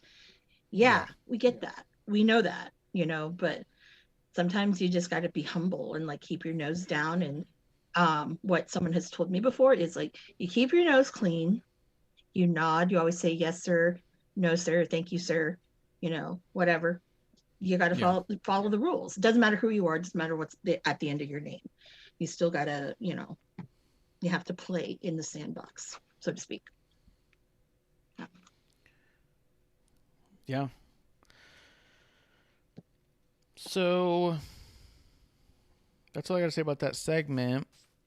This just in. Uh-oh. Breaking news. The breaking news seems to be, and I'm trying to get a source on it other than the one dirt sheet that I blocked a while ago for being really shitty towards women in general. But they seem to be the only one talking about it more shortly. It appears that Mark Carano was let go today. Whoa. So Whoa. Yes, Marie Cannell said she got her shit in her garbage bag the same way. Mark Carano being let go would seemingly be to people just looking from the outside looking in, being related directly to the Mickie James incident. Oh. Which also, if it's Mark Carano, I feel less bad. And not in a mean way. Yeah. Not in a mean You way. spend all the time worried about a gaffer or whatever the hell, and it's damn Mark Carano. Whatever. We got work. Yes. Now, in that case, that would seem reasonable, right? The boss of the guy. Because I'm sure Mark Carano didn't bag up the shit himself either. But Oh, hell no. if he's the one who got let go, he would have been the one to say, get everything in different bags, throw them in a box, and get them out of here. We need this done as quick as possible. Then they let that guy go, not the guys who did the boxing, which is way more acceptable in my mind. And also, again, I would feel less bad for Mark Carrano because that's a dude who can land on his feet as well. He's been in the business for a really long time. He's done very well for himself. I imagine if he didn't save his money, that's on him. But I imagine he'd be fine as well. And that's not as bad at all to me because I don't want some gaffer losing their job. I don't want anyone losing their job, but if Mark Carrano lost his job over that, okay. He was managing things in a way that they didn't like, and that's what happens. Nice in the sandbox. I don't see the chat. Okay, in the chat right now we have... I'll read this out loud. Kuro is saying, by the way, WWE is continuing to shake things up behind the scenes. As the talent relations director, Nicole Zioli is no longer with WWE as of Thursday, reported by BW Insider. She was with WWE for 11 years and served as director of talent relations since 2018. Okay. That threw me for a loop for a second. I was like, that's not 11 years. She had other jobs. Also, John Cone has been let go by the company. What the fuck? There's no way. He was on Raw. What? Yes. You're seeing it? I'm seeing it on E-Wrestling News. E-Wrestling News? John Cone was let go? Cone was working as senior manager within the department. Despite being removed from the position, he is still part of WWE as a referee. Okay. Because I know he'd branched out. Because we met him on our walkthrough. We did a behind the scenes thing with we got this big package for Yes, released as the senior manager of talent relations. Yeah. So he was senior manager. So they're just shaking it. Oh, this is all John Laurinaitis is what this is. I'm not dumb. John Laurinaitis just came in. Still there. Yep. He's still there as the director of talent relations, and he's shaking up the whole fucking scene. He doesn't want anybody who doesn't want to do exactly what he wants to do. Yeah. That son of a bitch. Now we're going to get the Bellas back. Will you just wait and see? Duh. So John Cone was let go by that position because that was something I talked to him about. He was the one dude. He was kind of ushering us around, and everyone's just like paying him no mind. And I was like, "You're John Cone." Wrestling Inc. has a picture of Laurinaitis, and they said that it's been a shakeup as Laurinaitis took over. Yeah. So Laurinaitis came in to redo stuff, and he's all like, "I don't like any of this stuff." Shakes it all up. Also, Cone was working senior director. Yeah, he still is a referee. He's also a fantastic referee. I know that I don't believe he's the senior referee. I believe the senior referee is what's the guy's name? I can't remember. But it's I'm not gonna take a who you shot in think. the dark and say Chad Patton. Yes, Chad Patton. Patton's the senior referee, and a lot of people would have thought it was Cone and Robinson. Robinson never got that position. He's always been ring crew and referee. But John Cone was senior referee until he went into the talent relations side of things. Now he's been like, oh, he's just a referee. And I say just a referee with all the love. Clearly, I love referees. My whole background here is all refs. I ref locally. I got nothing but respect for them. But he had larger aspirations, and that's always a bummer. Kuro is saying, currently John Laurinaitis is still overseeing the department, and Mark Carrano remains there as well. PW Insider also notes that there may have been other departures as well, but none have been confirmed yet. And I'm seeing some reports right now, Kuro, saying that potentially Carrano's been let go as of today. It could be related. It might not be related. It could be more related to the Laurinaitis thing than it could be the Mickie thing. All I know is we need to spout it all off based off pure speculation as fact and call it journalism. And people are still going to say that certain people need to be fired. But Yep. Kuro says the report he found was minutes ago saying Mark Carrano's still there. Oh, I found one from an hour ago. They said he's gone? let's get him on the The Carrano's gone? Yeah, well. Spit the link over, Kuro. Producer, and you are going back and forth with all the stuff. We're breaking news right now. You two fight it out for the best source. It's a report off. Yeah. A report off right here. This is just like Newsroom. Remember that show with the guy from Dumb and Dumber? Mm-hmm. Bridges, Jeff Bridges or something. Remember the dude who shit himself? Jeff Daniels. Jack Daniels? I need another drink. Yeah, you do. It's heavy. Amanda goes, yeah, you do. Okay, so keep those reports coming in. Keep them coming through. Sean Ross Sapp just tweeted. The sources indicate Mark Carrano is out of WWE. Yeah, everybody said this before you, dude.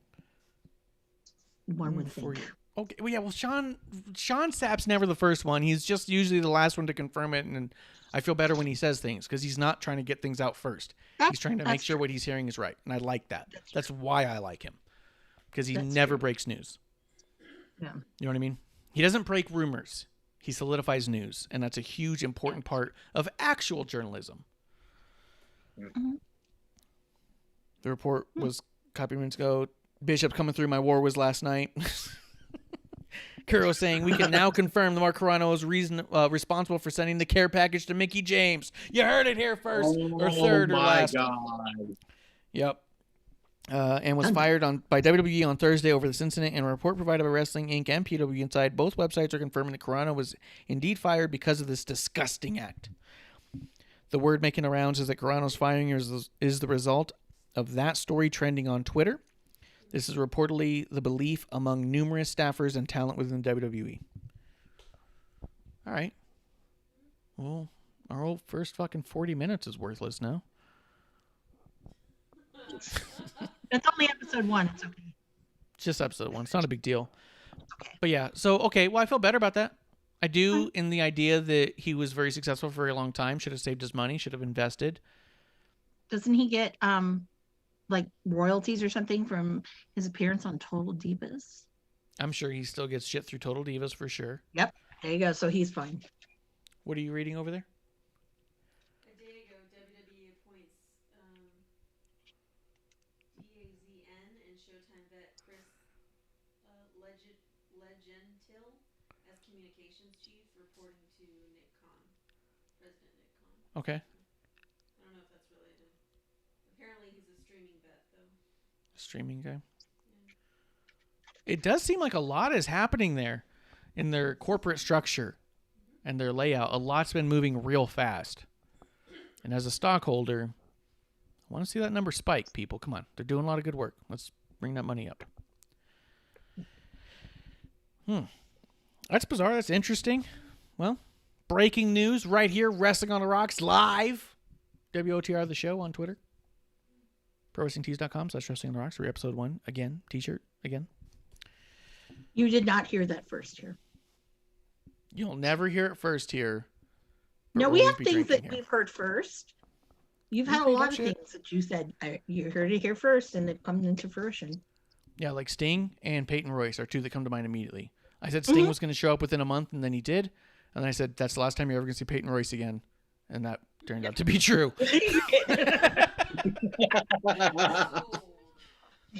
So, at least 2 times. That's more than Meltzer. Let's see. Let's finish up. Let's run through AEW because there wasn't a lot left here that was really worth talking about. Inner Circle responded in a pretty corny manner that I was not a fan of. They had that backstage thing with the Elite in a promo that I didn't give a shit about. And then they had this whole hoopla with the horn honking and what's this noise and this is annoying. Camera goes outside and around and there's Jon Moxley in a van with Eddie Kingston because that's what they do. They run into the van and then they go inside of the truck there and nobody's in there. So what the fuck was all that footage where they were clearly in there? It created this weird thing where either all of the Elite literally transported through magic. Yep. Or they were all hallucinating a thing that happened in a different time frame. I don't know what happened there. Is that the paradigm shift that we've always heard about? Amanda, what do you think? Yep. That was just garbage. That was a waste of time. There were matches that should have gone a little bit longer than having that segment. And I'm sorry, I am one here. I'm the villain now here. I just get so sick of Moxley. I'm so damn sick of him right now. It's not even funny. But I mean, Eddie, yeah, I love Eddie, but that's a waste of using Eddie as like this comic sidekick. I mean, that's bad. It was pretty bad. I was embarrassed for Eddie. I was bummed out by that whole thing. This whole bit seemed embarrassing to me. I didn't like that Moxley made sure he said bitch a couple times because he's allowed to now. And I don't know. Justin, what do you think about all this? Yeah, I thought it was pretty dumb. It was really weird with the whole, they were in the trailer, then they weren't in the trailer. And Eddie being a goof right now is just really, it's just weird. The guy's supposed to be this freaking badass, but he's being a comedy gimmick, and I'm like, this is so Oh yeah, no.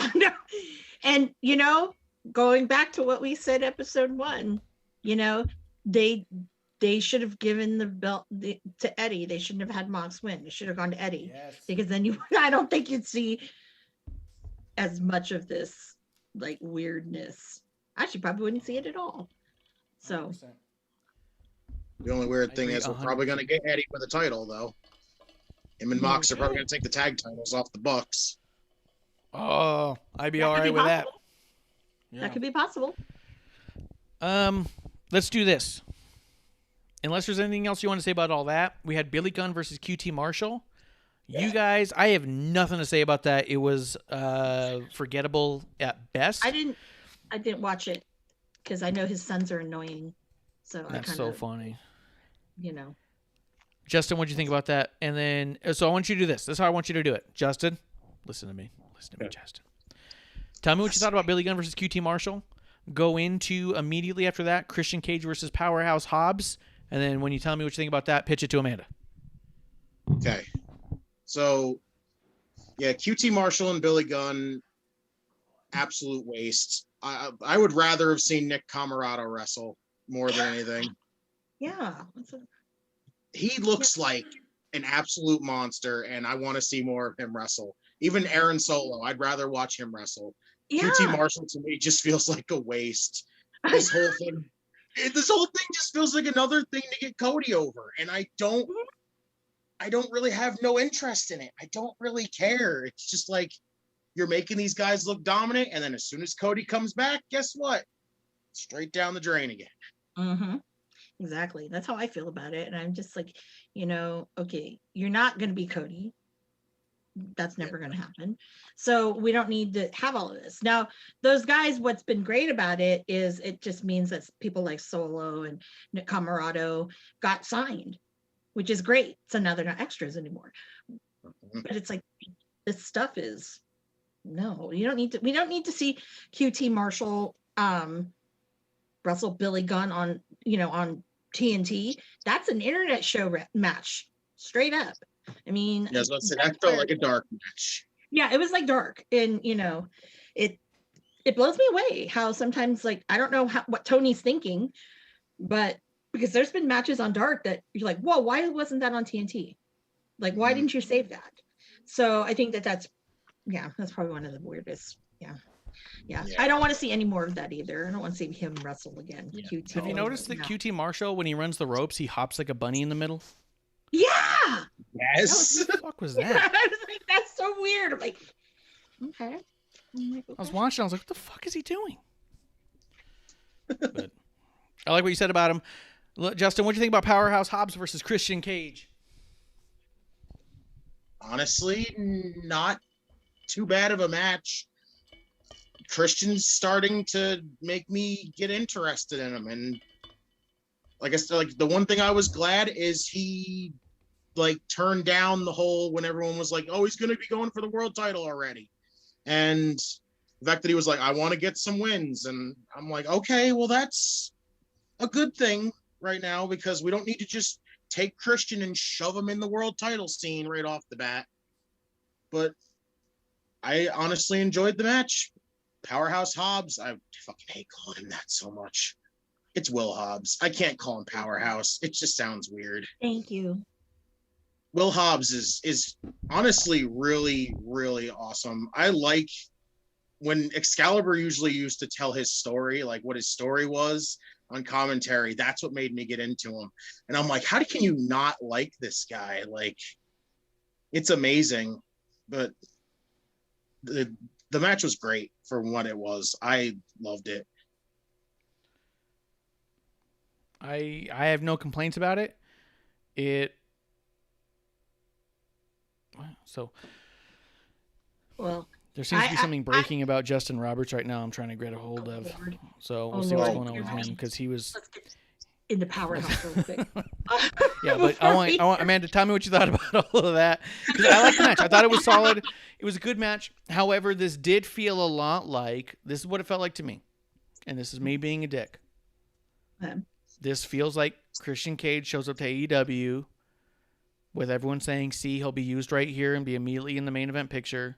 This felt like a upper mid card match with upper mid card guys, and that's not to undermine them in general. It's just that we have to stop saying that people will be used in a certain way with such certainty and just allow these things to play out, because maybe this is the perfect place for Christian Cage to be to help catapult people into that main event picture, because does Christian Cage need to be in that picture? Maybe not. Maybe he needs to be right flat there to get people to the next level. And this could easily be Powerhouse Hobbs launch into the next level. You know what I mean? That's all I'm saying, is that too many people say, oh, this is where he'll be used right. This will be used like this. This is where he could be used very strategically. This is totally different, though. Amanda, what do you think? You know, well, with Will Hobbs, I know Powerhouse is just so weird. I don't know him as that. That's Will Hobbs. I've known him for a very long time because he's in my hood. When I saw this announced, I was like, oh my God. Like, they're obviously right now, they're letting him have an opportunity like this, which, like, I can tell you for a fact that last time I saw him, he was doing a local show in San Francisco, and we were talking. This was his first one back because he had broke his hand in 2 places against Chris Dickinson. But we were talking about stuff, and he goes, man, I don't know if I can keep doing this. And I told him, I said, you're there now. You've got it. It's just someone is gonna bite and, reel you in. And once you're in, it's golden because you figured out what it is you are. And that, I always told him that was the biggest problem with him, is he couldn't find who he was. And yeah, you're a big guy, but so there's tons of big guys. That doesn't mean shit that you're a big dude. And I just was so happy for him. I heard rumors that people were shouting in like East Palo Alto. They were just like, Willie Hobbs, and just yelling, and it's such an amazing moment. And I know that he's a great guy. He deserves it. And I think that I'm getting teary-eyed. I think that it was phenomenal for what it is. And like, I really think that Christian did justice to kind of help elevate Hobbs' stock. And, what more could you ask for? Because now it's like, now I want to see Hobbs against some of these other people that you never would have thought, oh, wow, he'd work great against. Things like that. So, loved it. Absolutely. I agree with all of that. That takes us to the main event, guys. What do you think about TNT Championship with Darby Allin versus Jungle Boy? This was a solid match. I feel like something happened in this match where I was all like, what? But I think for the most part, it was just... With Sting coming out? And yes, it was all the Sting stuff. Him and Luchasaurus doing the goofy shit on the fucking... That killed it for me. That killed the vibe. And I already, people who listen have always said on episode 1 that, I have this hate for Luchasaurus. And when I saw him and Sting, it looked like they were on that like kind of cripply level. No offense, Sting, but it was just bad. It was bad. And they stopped mid-tunnel because I caught that in the corner of my eye. I'm like, wait, did they stop? And I went back and yeah, they stopped. I'm like, wow, you're a big dude. You need to keep walking, Luchasaurus, because you could see Luchasaurus just standing there. And I'm like, no. But all in all, it was a very good match, and I'm partial to Jungle Boy. Just don't like his tag partner.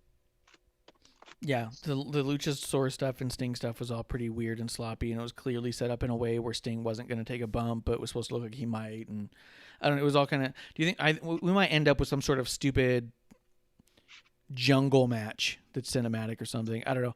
Justin, what do you think about all this?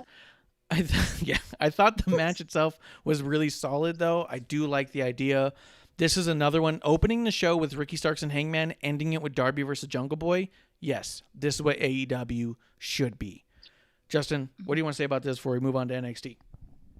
Yeah, I thought that was literally that was maybe one of Darby's best matches that I've seen, and just because I'm a big fan of Jungle Boy, I don't really have as much disdain to Luchasaurus like Amanda does, but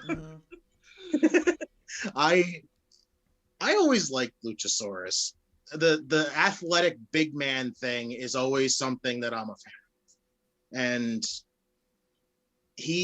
I swear they missed the ball on Jurassic Express being the tag team champions. They really have missed so much not giving them the titles.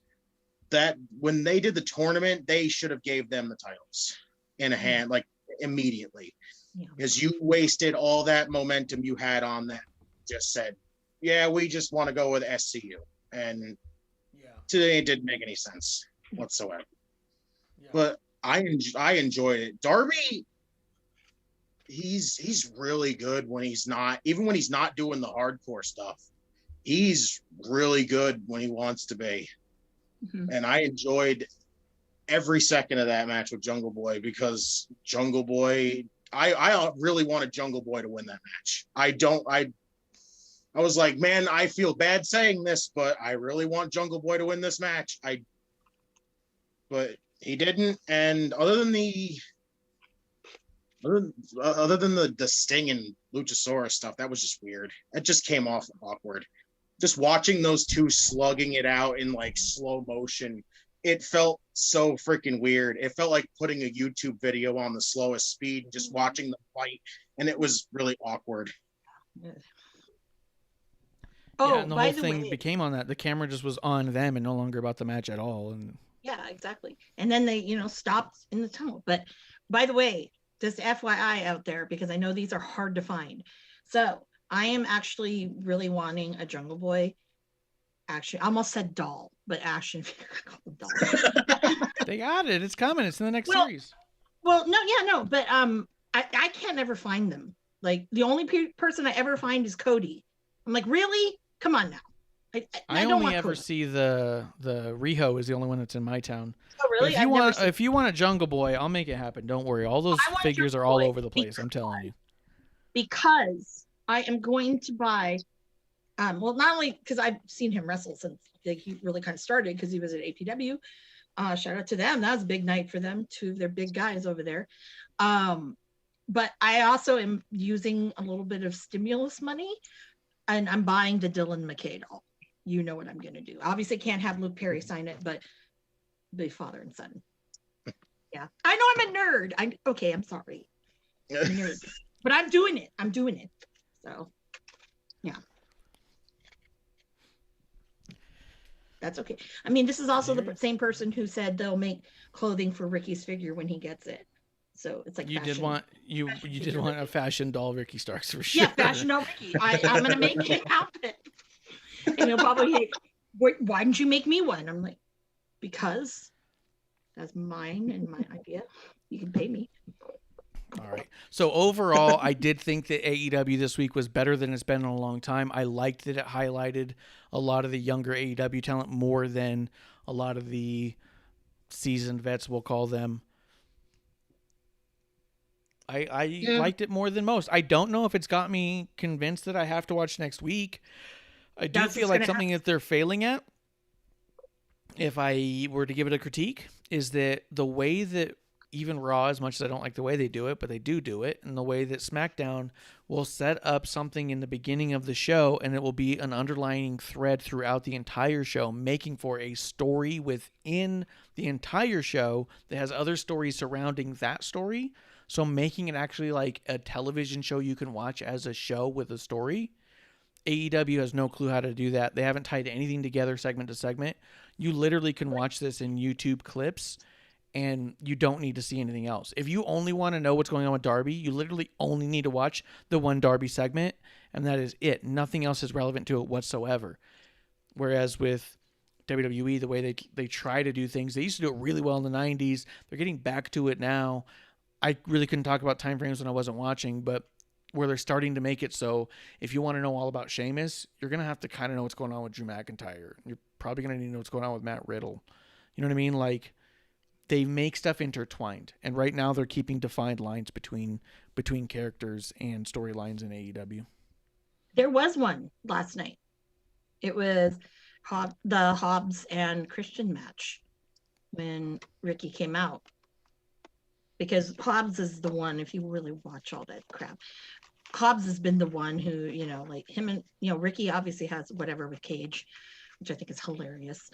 But when Ricky came out, stared Christian down, I can't wait for that.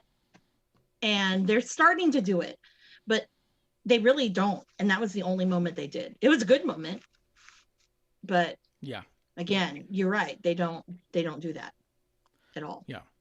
But in their standalone segments, they've been getting better with those standalones for sure. Justin, anything else you want to say about AEW? No, not really. I thought it was a really solid show. I enjoyed it. So let's get into NXT, right? NXT. As we get into that, I do want to start by, this is what's going on with Justin Roberts. Here's what's happening. I'm going to throw it out there because this isn't the speaking out stuff that came out about him before that people are ignoring now. All that stuff's being still well ignored, which is fine.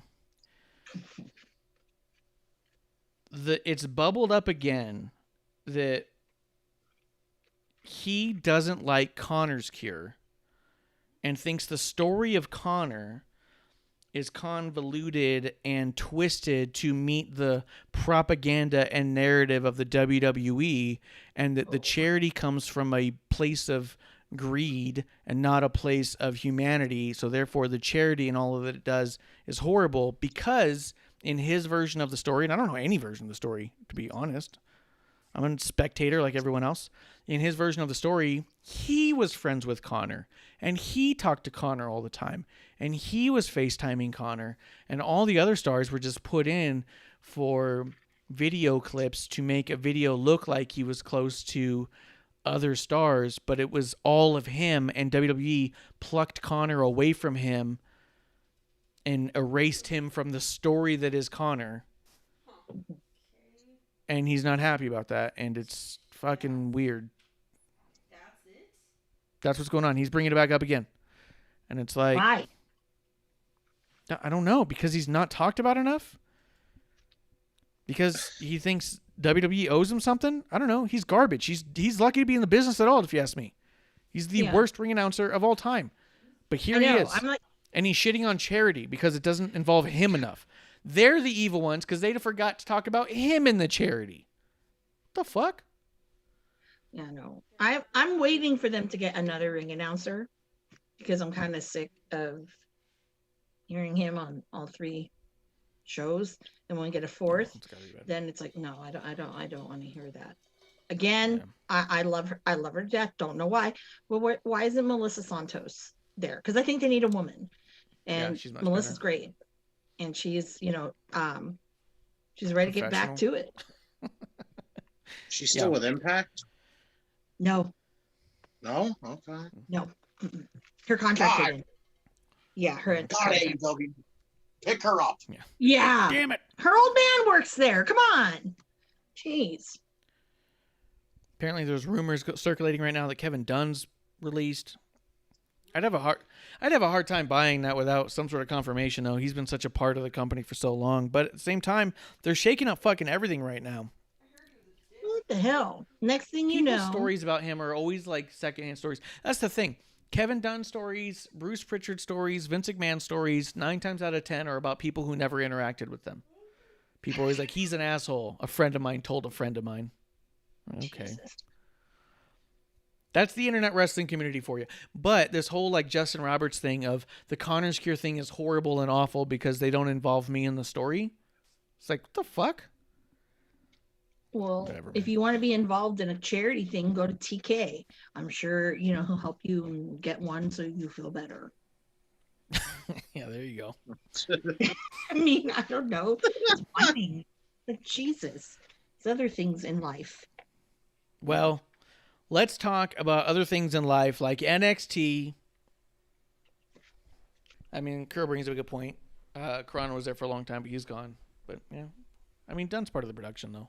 So I don't know. But what I do know is NXT started off with Cameron Grimes and Kyle O'Reilly. He had a really long Kyle O'Reilly promo where he came out dressed like Jason Mraz. That was awful. I could not take that seriously. I'm like, Kyle, what the hell? No, no. Here's the thing, too, is I don't think that's a gimmick. I think that's how he dresses in real life, and he thinks that this I don't know. I hope not. I was like, oh, man, I wouldn't sit near you in a cafe. Yeah, no. You know? No. Yeah, that's what I felt. Where's Bobby Fish when you need him? Right? Bobby Fish got to come out and slap some sense into him. I wasn't really feeling this promo. It was okay. It wasn't anything special. Cameron Grimes comes out, does his thing, which was fun. And then Kyle O'Reilly, being the consummate babyface, sucker punches Cameron Grimes and says, I'm going to face you tonight.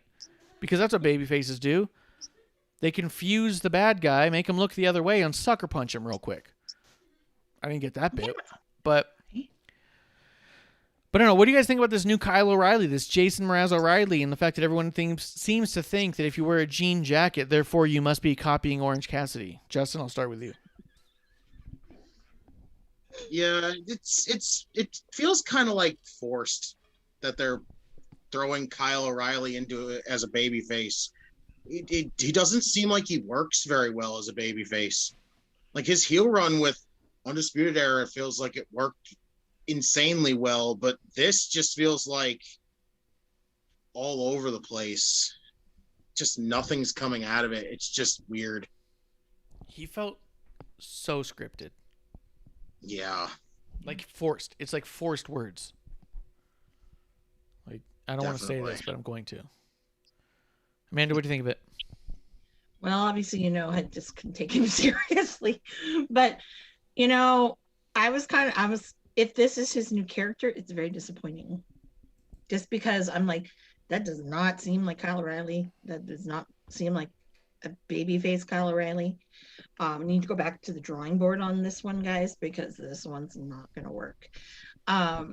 Whereas like Cameron Grimes, I see him more of he can be more of a babyface, I think, than Kyle O'Reilly, this version of Kyle O'Reilly can be. But, I don't know. Is it because people are like, oh, is Cameron Grimes like that? Is he this really, weird, obnoxious hillbilly person? No, he's not. I would really like we said, if that's him in life, I'm like, man, ooh, that's rough. But I don't know. I don't take him seriously, so why should I really care? And that sucks because he's so good in the ring. I actually care more about Cameron Grimes than I do about Kyle O'Reilly. And I actually really like Kyle O'Reilly and loved his run with Finn Balor. I didn't care about his stuff with Adam Cole because I just don't give a shit about Adam Cole and what he does. But all the babyface promos that Kyle O'Reilly was running with Finn Balor, I thought were done so well. So good. Mm-hmm. I don't mind Kyle O'Reilly. I do think he has the chops to be able to hang in the main event. But I find myself not knowing why I should give a shit about him being in the main event right now. Just because he was that dude in the Undisputed Era who had something to prove. And now that he's not in the Undisputed Era, who are you? Because you were Adam Cole's lackey, right? Now that you're not Adam Cole's lackey trying to prove something, who are you? And did you prove it already? Like, what are you still doing here? You know what I mean? Where with Cameron Grimes, I know what he is all about, and I am all behind this. I'll take this whole thing to the moon. Cameron Grimes. Amanda's going to be happy because Cameron Grimes has a new shirt out, and I was like, oh my God, I wanted to retweet it to her so bad. Which one? Did he have another one? Which one it was, but I was like, oh my God, I feel like Amanda's going to love this. Oh my God. I got to see if I can find it again. I'm so glad that they're doing the Undisputed Era, that shirt. They sold it, so I got to get that. Yeah, and then they've got the... Grimes the System, that's what it's called. Right now they have Grimes the System, so much money, it ain't even funny, and they got the Straight to the Moon. Those are his 3 shirts and the hat.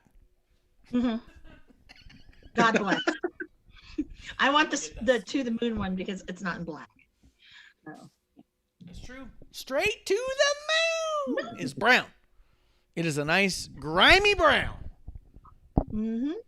I love that everyone's catching on to him now. I know that it was like, I'm glad that now, Marsh, you've turned around. You can kind of see what I see in Cameron Grimes. I've liked him. I just thought he looked really smelly. But that's my New York sense. The fans are smelly too. Most of them. Sorry, that's the truth. And I'm looking at this. I'm going to end up getting a stupid hat. I feel really bad. I'm going to buy this dumb hat. This is going to be terrible. I'm going to buy it on the show. I mean, it's a great price. The price point's perfect. Yeah, she bought it already. She was like, "Oh my god!" The minute I saw it, I had to buy it because she was like, "Yeah, yeah." If you'd wear them, I wish you would. Those leather bracers, like that archers wore. Mm-hmm. You see at the Renaissance Festival? Yeah, I'm gonna buy this stupid hat. This sucks, man. I'm gonna have this. Well, yeah.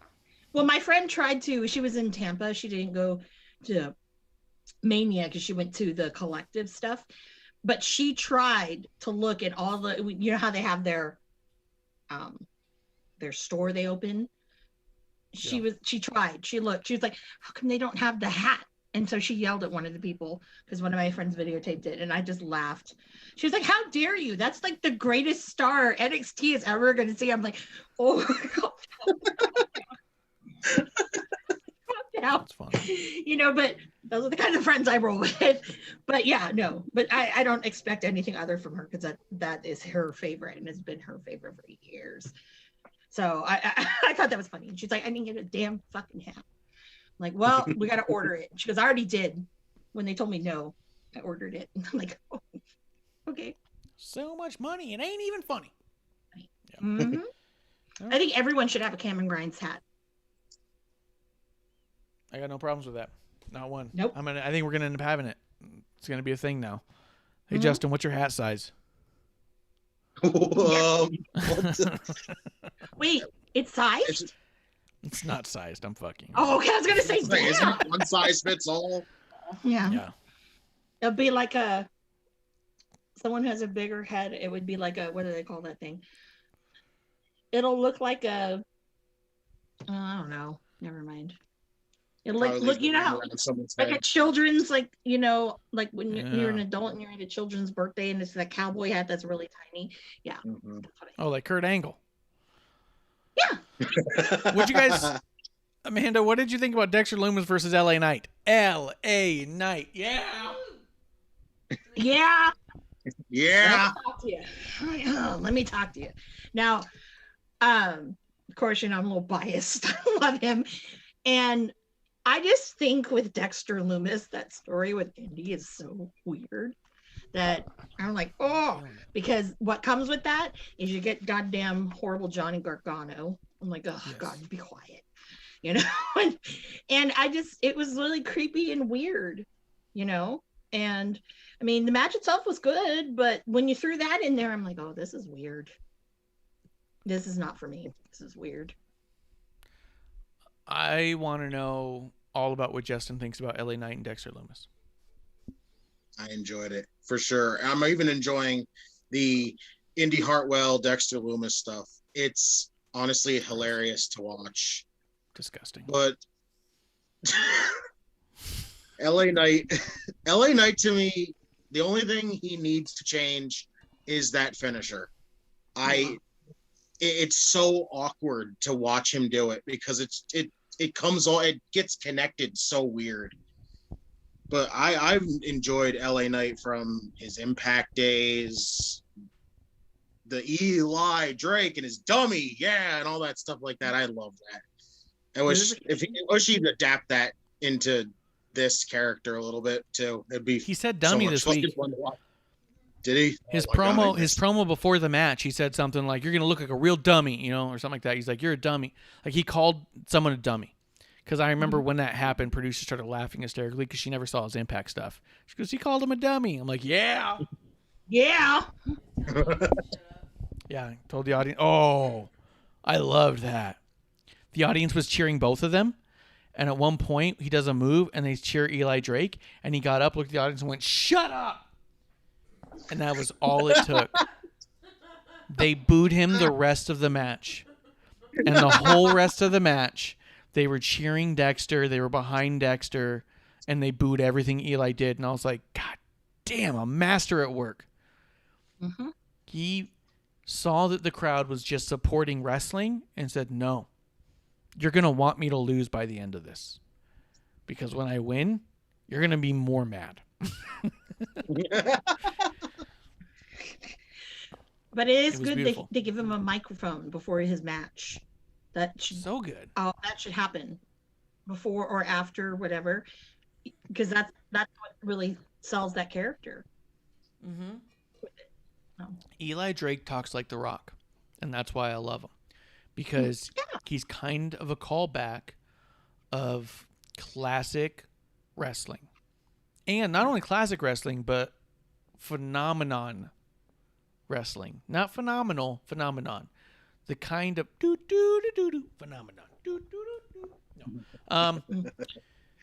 The kind of wrestling that made people take notice. Guys like The Rock, I hated The Rock as a kid. Because I used to say he just talks in catchphrases. All of his, I used to say this as a kid. A kid said this. I said he talks in catchphrases. He's trying to get everything he says onto a t-shirt. His promos are so cookie cutter, he just changes the person's name and makes one insult about that person, and the rest of the 5-minute interview is the same as the last 5-minute interview. But what happened with The Rock? He did all right. But I didn't like him. What I like about Eli Drake, or LA Knight, I apologize. What I like about LA Knight is he comes off like a pro wrestler. A guy who's here to wrestle, get to the top, and make the big money because that's what he does and what he does best. He doesn't come off as a fanboy who's happy to be here.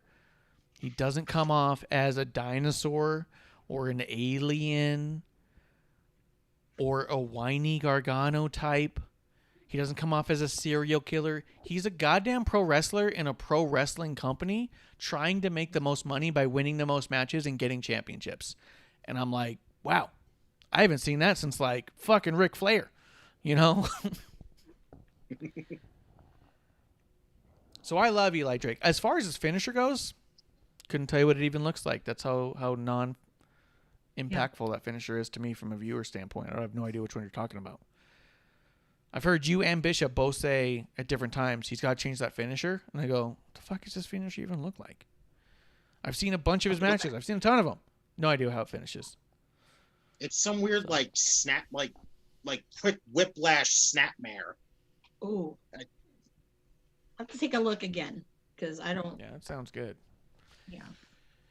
So we'll see. I don't know. I mean, as far as the finish goes, he can do a few things. Kyle O'Reilly's got a new finish now. He's coming off the top with a knee. Dope. But yeah, I love this actually. Dexter Lumis, I think, is perfect for NXT. And I'll tell you right now, here's a you heard it here first. That dude will go down as somebody who they do not know what to do with on the main roster. Yeah. For sure. Eli Drake will be fine on the main roster. He'll go straight to the top. A lot of these guys will be just fine.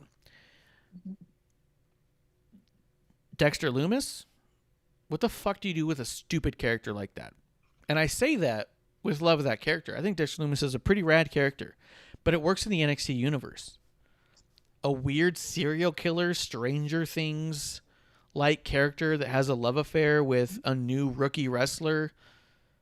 Like, that shit is not going to work on the main roster. The main roster fans will shit on it. They won't like it. They say, what the fuck? You want me to believe he's a serial fucking killer? They're not going to buy into it. Not even for a second. So he's going to have to be 1,000% different than he is now to work on the main roster. And it's going to be such a struggle for him because he's done so much to make this character work and to understand and believe in this character that when he has to drop it because he's going to go play with the big boys now, as they say in WCW, it's not going to work. He's going to struggle real bad. That's my thought on it. Justin, what do you think? Well, to me, like, I definitely have really bad doubts that they wouldn't know jack shit what to do with that character on the main roster. I love how it's like it feels like it's like a neutered version of his Impact character when he was there. It just feels like it's not, because he was the crazy stalker going on there. Now he's getting stalked, which is weird. Amanda, what do you Because think? he used to go around stalking Christy Hemme when she was the ring announcer. That's right. I heard about that. I did hear about that. And now it's Which like seems- in NXT, he's kind of like the neutered version of that. It's not to the extreme as it was there. It just feels like it's like a little bit tamer compared to what it was. Okay. Which is also weird because I feel like when he got there, it felt like he was saddled with this weird character that he had no idea how to navigate. I really felt like there was a ton of growing pains when he first got there, and he was this Dexter Lumis character that felt so forced and unreasonable and awkward. So for you to say that his Impact character is very, very similar to that, it might have to do with that whole thing that they've talked about. I'm trying to remember who was talking about it. Might have been Finn Balor or somebody, but they were talking about like Kushida getting to that point where they have that aha moment, and how do I, as who I am and my character that I know, fit into the WWE system and WWE universe, because it is different than anywhere else in the world. It could very well be that it was that same shock when he got there of how the fuck is this supposed to work here? But took him a while to figure it out, and he figured it out, and I think it works great. But I see this as having a lot of problems on the main roster. Amanda, what do you think about all this? You know, yeah, people are going to go, what the hell? Even for, like, if you were to throw that on AEW, people still would be like, huh? What? I don't get that. But then throw, like Orange Cassidy in it, and it's gold. I guess. I don't know. But it's weird. But also, like, I know it's kind of weird to have a storyline where your character is kind of a stalker. Especially in this day and age. It's kind of, I don't know. It makes me cringe a little. But one thing I do hope, and this was actually something a friend of mine mentioned on Twitter, and because we were talking about Dexter Lumis, and he says, I thought of this. Imagine a virtual meet and greet with Dexter Lumis where he says nothing but stares at you. Then he pulls out a notebook, taps it, then points to you. Then he draws in silence for about a minute before showing a picture of him hugging you. I would buy that. I'd spend a lot of money on that.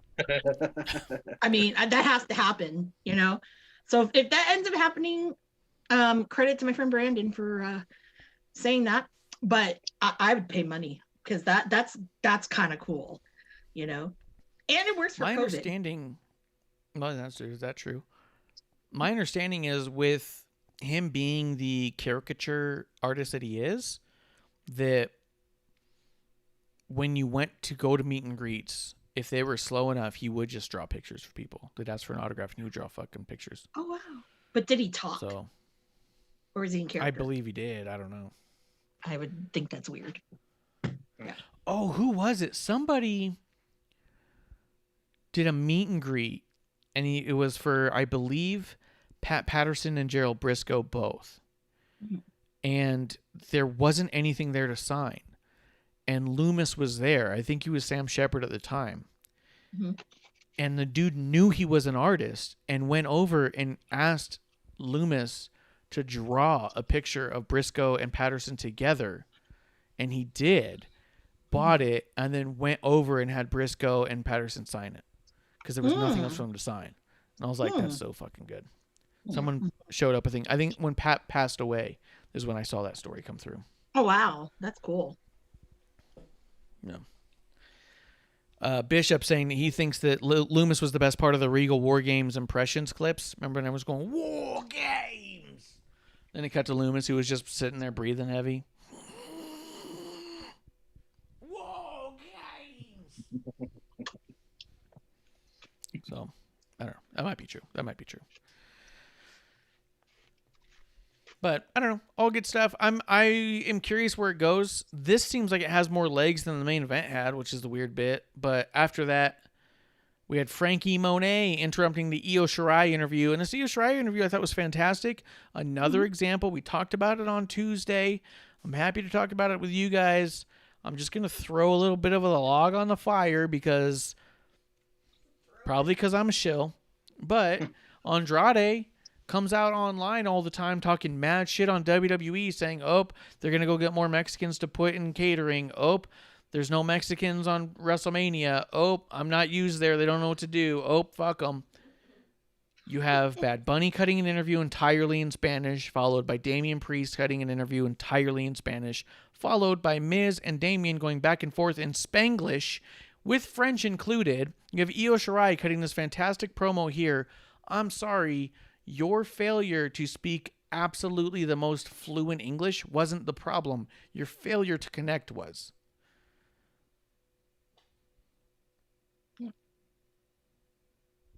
Justin's like, fuck this guy. I'm out. No, I definitely agree with that. It's really kind of obvious that it was that now, because you see all these people that are speaking different languages and they're getting over with it anyway, no matter what. And Andrade just didn't do it. Yeah, his accent was so bad they couldn't handle it. Meanwhile, Apollo develops an accent. Fuck off. Yeah. It's about connecting to the fans.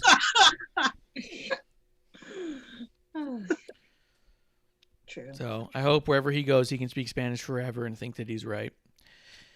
Yeah. However, Frankie Monet. I don't hate the name. And I know that she picked it, so I like that. It doesn't roll off the tongue. But it sounds a lot like Frankly Money. And I like that. Yeah. That's bougie. It's bougie. Frankly, it's money. What? Frankie Monet? You know what I mean? Yep. Mm-hmm. So I don't hate it by any means. But I keep wanting to say Frankly Money, but it's not. It's Frankie Monet. And that, to me, is the struggle. Yeah. Apart from the name, which I want to get your take on because that's been the talk of the town, as I say in the internet wrestling community, the other side, I'll call them. What's the Billy Joel song about the tracks? It's For the Longest Time, I think. Isn't it Other Side of the Tracks? Oh, Uptown Girl. So Uptown Girl and Downtown. We'll work on it later. Anyways, Io Shirai cuts this promo. Frankie comes out. This is Frankie's second promo with the company. This one I thought was a lot more directional than the one previous. It doesn't give us a ton yet, but this was a much better, to me, glimpse into the character of Frankie Monet that we're going to be getting, and I liked it. It wasn't too much. It wasn't too over the top. It was enough to me where I was all like, okay, I get it. She's bougie. She's fancy. She's pompous, but doesn't understand why do you think I'm like, what do you like? She's a little bit Regina Mean Girls, where it's all like, yeah, no, I'm so amazing. Why are you upset that I'm so good? You know what I mean? Like, kind of attitude. So I was kind of loving that. I think Danny Jordan could take notes because you don't have to be a Tina Fey ripoff to be a mean girl. But I say that with love. I think Danny Jordan's fucking fantastic, and I don't know why AEW hasn't signed her.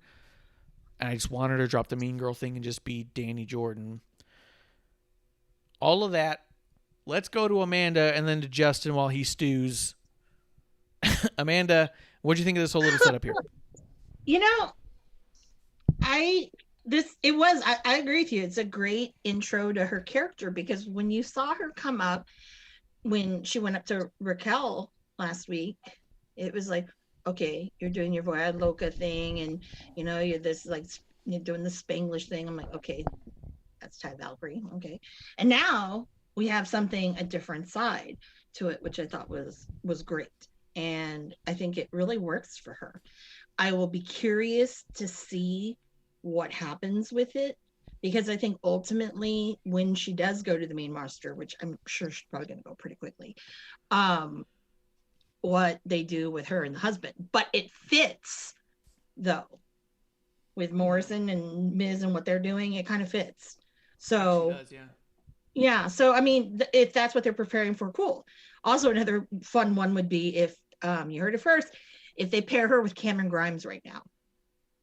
That might be very interesting. Because they're both charismatic people. So I think that, yeah, just seeing the two of them being obnoxious about money, that kind of works for me. Yeah, her I dog, agree, but I his also broken wonder- Lamborghini. It's broken. Makes me think about Klump talking about how he's buying shitty sports cars, and the stuff he buys is like the kind of stuff that a poor person with money would buy, and not what a rich person with exuberance of money would buy based off taste and value. It's like I said before, if I came across millions of dollars, I'm probably buying a Dodge Viper from the 90s. Come to find out, it's one of the most dangerous vehicles and poorly produced vehicles of all time, but looks nice on the outside. He says Cameron Grimes is making the same kinds of purchases. It'd be really neat to see Cameron Grimes and Frankie almost arguing about what they should be buying. You know what I mean? Oh, I want to get this thing. Why would you want that thing when you can get an Aston Martin? You know what I mean? And it's like, well, because this 20-year-old Lamborghini is where it's at. It's fucking not. You know what I mean? Like, it could be fun. I like the idea of that dynamic of them being, I don't know, argumentative, but together in that sense. Yeah, it's a good bit. And also, too, I'm just thinking about it, too, because I don't know how often we see Maurice, because I don't watch those stuff, but she's also kind of, Frankie Monet is kind of the opposite of what, how Maurice has always been portrayed. So I think it'll be really, really fun and cool. So I'm excited to see where this is going to go. I love that. Justin, what do you think? Yeah. Properly stewed. What do you got? I completely agree with it. I think it definitely was a good introduction to her character. It was pretty actually funny to watch her interact with Io, because she starts yelling at her in Japanese and she's just like, yeah, I don't understand that. And I'm just like, okay, that's kind of funny. I'm like, oh, their look on her face. I'm like, oh, that was priceless. You know what she did? I'm going to say this and I'm going to throw it right back to you. What she did do that was different was she said it in a way that was like a funny but respectful, I don't know what you're saying. Whereas what we talked about on Charlotte, she said it super disrespectfully, where she was like, shut up, no one understands what you're saying, and talked slowly and loudly at her. Way different with a similar content, but way different tones, so it had a different effect on me. Justin, keep going. I think that she's definitely, when she hits the main roster, they're gonna love her to death. Freaking, if they put her, they're probably gonna put her with John Morrison and The Miz, and I would actually love to see it, just to see how her and Maurice interact with each other. Yes, because that would be a blast to watch. She's all bougie. Maurice is like, she's living the bougie life, but she's not bougie, and it's pretty fucking funny to see. It would be pretty funny to see, for sure. I agree. I think them together, I think about her and Carmella already, because they're both bougie in their own ways. Her and Aaliyah are both bougie in their own ways. There seems to be like a lot of room for a bougie character. Yeah. You bringing up Aaliyah makes me wish that she would get called up just to team with Carmella now. Yes. Yes. But, right? Is that all you got, Justin? Yeah, that's it. I love it. What do you think about that Charlotte shit on Monday? Let's not get into that. Charlotte to me is getting to the point where I don't care what she does, what she says anymore. It's annoying. It's awful. It's everything you can think of that just makes you want to go, all right, is she done yet? Yeah. She's definitely Disco Inferno to me at this point. Just could not give two shits less what's happening in her segment. That's a hell of a freaking description right there. All right. The next thing we had was the grizzled young veterans against Breezango. Here's the thing. The Grizzled Young Vets are so good in the ring, bell to bell. They cut the same promo on the way to the ring every time. And are you trying to make a shirt that says soon to be recognized as tag champions? Because wouldn't you rather a shirt that just says tag team champions? You know what I mean? Like, that's their big push. This soon to be recognized. It's just, to me, the promo bit, as much as I think he's a good talker, when he gets into the gimmick of saying, I've got to say the thing I say the way that I say it, that's when the whole promo falls apart. Because if your shirt is soon to be recognized, what are you going to say when you're actually champion? Soon to be former tag team champions. I mean, he told you so. Yeah. Right? But if your gimmick is saying soon that way, then are you, I mean, literally, it's soon to be former tag team champion. Like, no. What? That builds to nowhere. So that bit's got to go. But I ignored the majority of this match because I don't like the Breezango that much. So anything you guys want to say on it? I'll start with Justin. I mean, with the soon thing, when they were tag champions in NXT UK, it was always soon to be recognized as the greatest tag team champions. And I'm like, all right, well, at least they're using that to the best they could, but it mostly is telling you soon to be former tag team champions. In a nutshell. Yeah. I hear what you're going for, but you do realize you're saying the opposite. They're a great team, but the soon to be is really repetitive. It's just the same thing every time. It's like, I get it. It's like soon to be, and I'm like, okay, got it. When is soon to be then? Yeah. Then it's gonna be better late than never at some point. It's not the way that so. All right, I'm gonna ask you guys this because I got a feeling, Amanda, you didn't give a shit about this match, did you? Well, no, and that's true. And no, I'll tell you, I spent the majority of the time because I was like, why is Breezango dressed like beefeaters? Right? Couldn't understand it.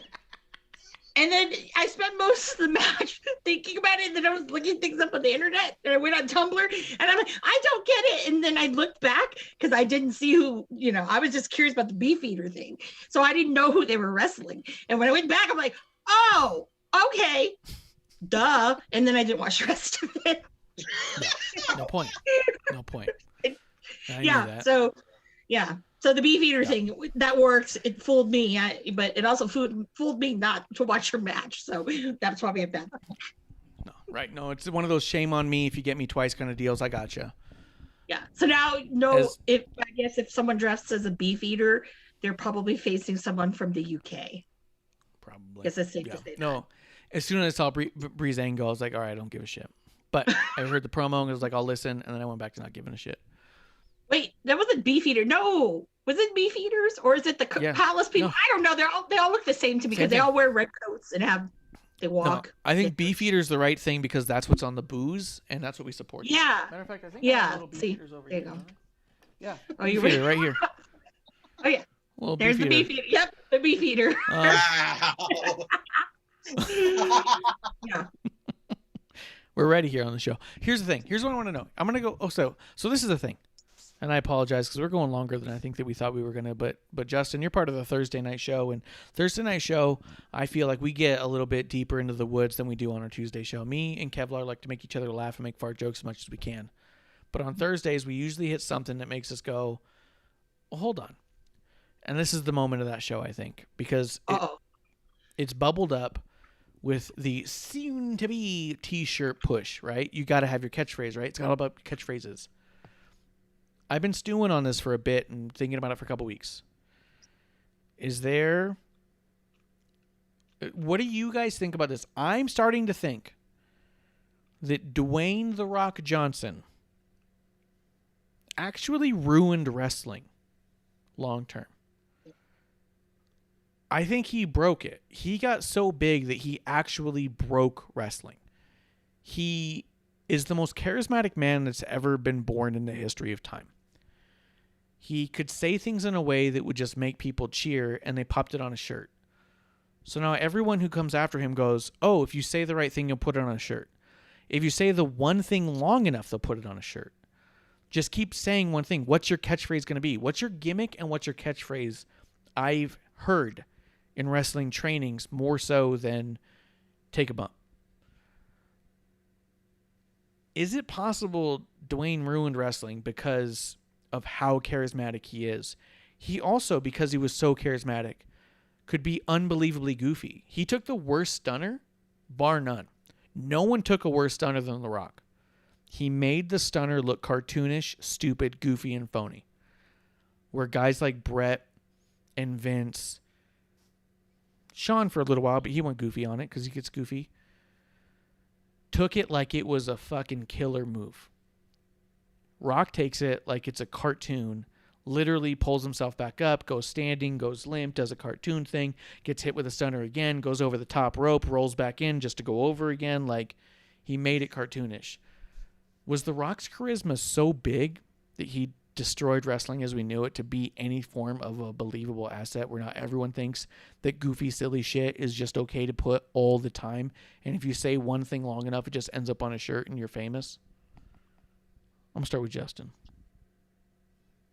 That's really a tough one. Like, it could say yes, because it could be just he's the one who started the catchphrases and everybody else just now goes, if I can get a catchphrase on a t-shirt, I know I'm doing something right. And that's just, that could be a thing. Like, that honestly makes a lot of sense when you sit and think about it, but I don't want to say yes because he's so good, but he's so charismatic and shit, and it's always been funny, but it's like, oh God, is it real? It makes you think, and it does sound like it could be a thing. Like, he could be one of the big reasons why wrestling's gone so goofy at times, because it's just, oh, we're here to put catchphrases on shirts now. It's it's pretty tough. And it's not that I think that he's bad or anything like that. It's just that his charisma was 1,000. So he could do and say and act in ways that other people could not get away with, that he could get away with. But people want to emulate the thing that made them fascinated by it all. His level of charisma was so high that people were fascinated by him more so than the business, I think. So, yeah, he could hold a crowd in the palm of his hand. That doesn't mean if you do the same thing, it's going to work in the same way. His charisma was at max. I think a lot of people think that, like you said, oh, if I put a thing I say on the t-shirt, then therefore I'm over, I'm famous, it's big, it just works. Mm-hmm. But your charisma's not at the max that his charisma was at. I don't mean that Rock destroyed it in that The Rock made it worse. He was so good that other people thought they could emulate, and they can't. They needed to emulate a different style to function because no one's got the charisma the level of The Rock. Amanda, what do you think about all this? I don't think he's wrecked wrestling, to be quite honest. All right, that's it. I'm cutting your feed. This is a guy that, if it's true and he wants to run for president, you know what? That's going to be probably one of the next presidents of the United States, just because on the charismatic persona that he has. And you're going to see, his campaign stuff with, the phrases. I'm sure he'll get some cool, phrase about being president or whatever. But I think that really what's ruined wrestling and how we see it is a lot of these people who want to be insider, people like who give those little, they try to be insiders or they want to be an insider and they tell too much. And I think that that's really what's killed it. The internet fuels that. And I think that, it just got more eyes. The Rock, I could say that definitely people got more eyes on wrestling. And I could say probably that, like if someone didn't know who he was and they saw him in Fast and the Furious, they'd be all, whoa, that guy's kind of cool. And then they would stumble upon him, versus Cena or whatever, that's a testament to who he is as a performer. I think that the people who get away with a phrase or anything, there's only one other person besides The Rock that I really can think of that can get away with a phrase or something on a shirt and it do well. And that's the Young Bucks. That was not now, but Young Bucks, like, a couple of years ago. I mean, they could get away with it, and they got away with a lot of shit. But it's really not because someone's charismatic. I think it's because everyone wants to be an insider. Everyone wants to know the scoop. And literally, The if Rock everybody used knows, to scream at people. Yeah.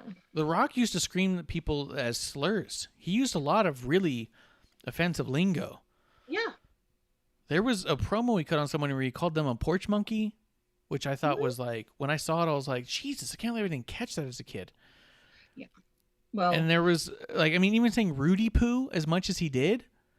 Yeah. Like he just put that into just out there, and it was just a thing, and it was acceptable. And if you look up where that phrase comes from and what it really means, you're just like, what? Why would you even want to say that?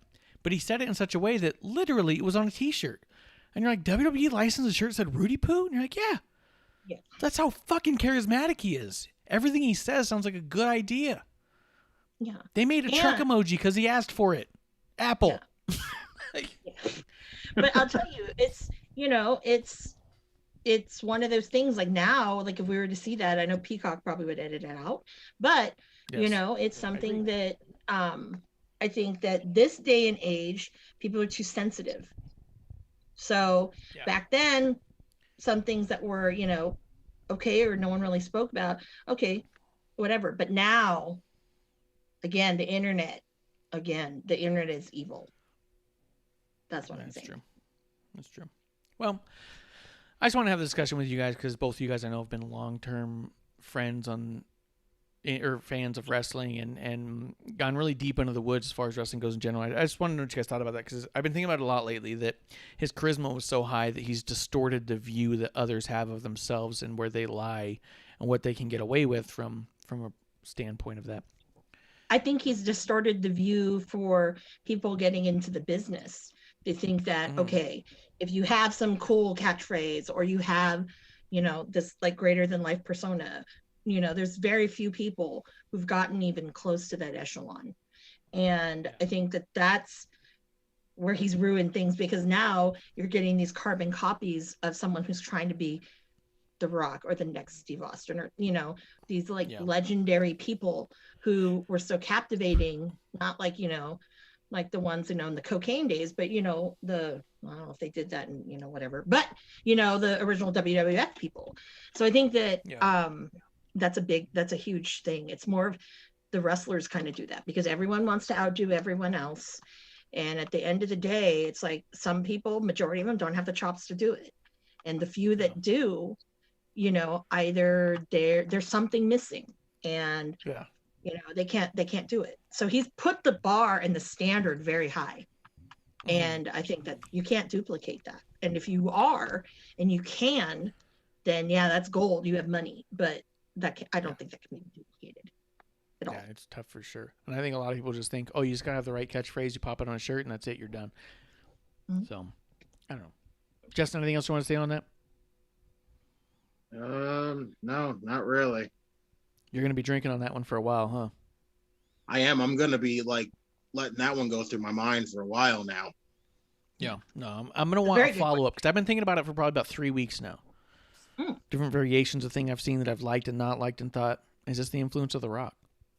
And just his not only, so a lot of we always talk about wrestlers being larger than life and larger than life personas. Rock was bigger than that. He was bigger than larger than life. And I think that's what really distorted a lot of views. So I don't know. I want to know what you think about it in like a month. Think about it as you watch things. It was my my waking life moment watching wrestling. It's like, oh God. All right, let's breeze through the end of this because I'll be honest. Then, what the beef eaters? Yeah, Bishop wants a Amanda Thursday Night Beefeater shirt. I'm trying to imagine how I'd even put that together. I'm working on the design in my mind already. Let's see, really quick though. Kira was saying Joe Villa and Dan I was a Engler beefeater, I don't know. reportedly lost their positions as well. And Kuro's going to have to leave. Oh, wait, no. He says, I'm going to have a party. Marsh is invited. Amanda's invited. Dave Meltzer's invited. Sean Spears invited. An MMA-style ring in the center of the party. Just see what happens. Just drinks open. A ring in there. Don't invite. There's people that I don't want invited that I know you'll probably invite just to see what happens. Yes. Not a good idea. I call him Ocean. That's it. No, it's called the Bad Idea Party. And it's a great idea because it's terrible. Yeah, because I'd probably kill him. So the next match up was, to me, the main event of the night. As much as the main event was not a bad match, this was the match that had me thinking the most about it. And it's not to overplay it, but Saray's debut against Zoe Stark, they had a promo earlier where Regal meets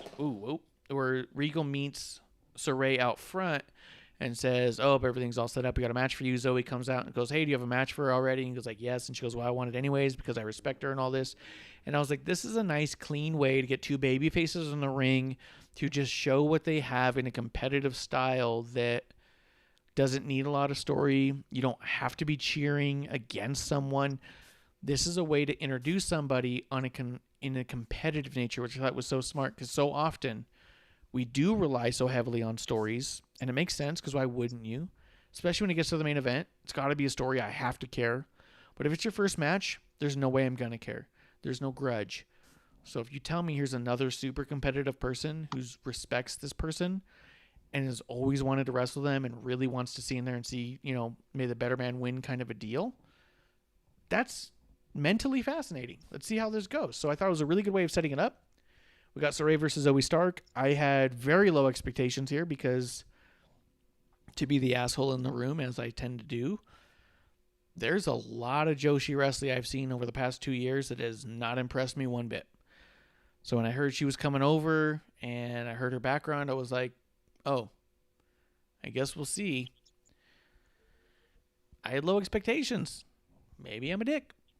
But watching this match, by the end of it, I was very impressed by both of them, for one. Zoe's always stepping up, doing more and more.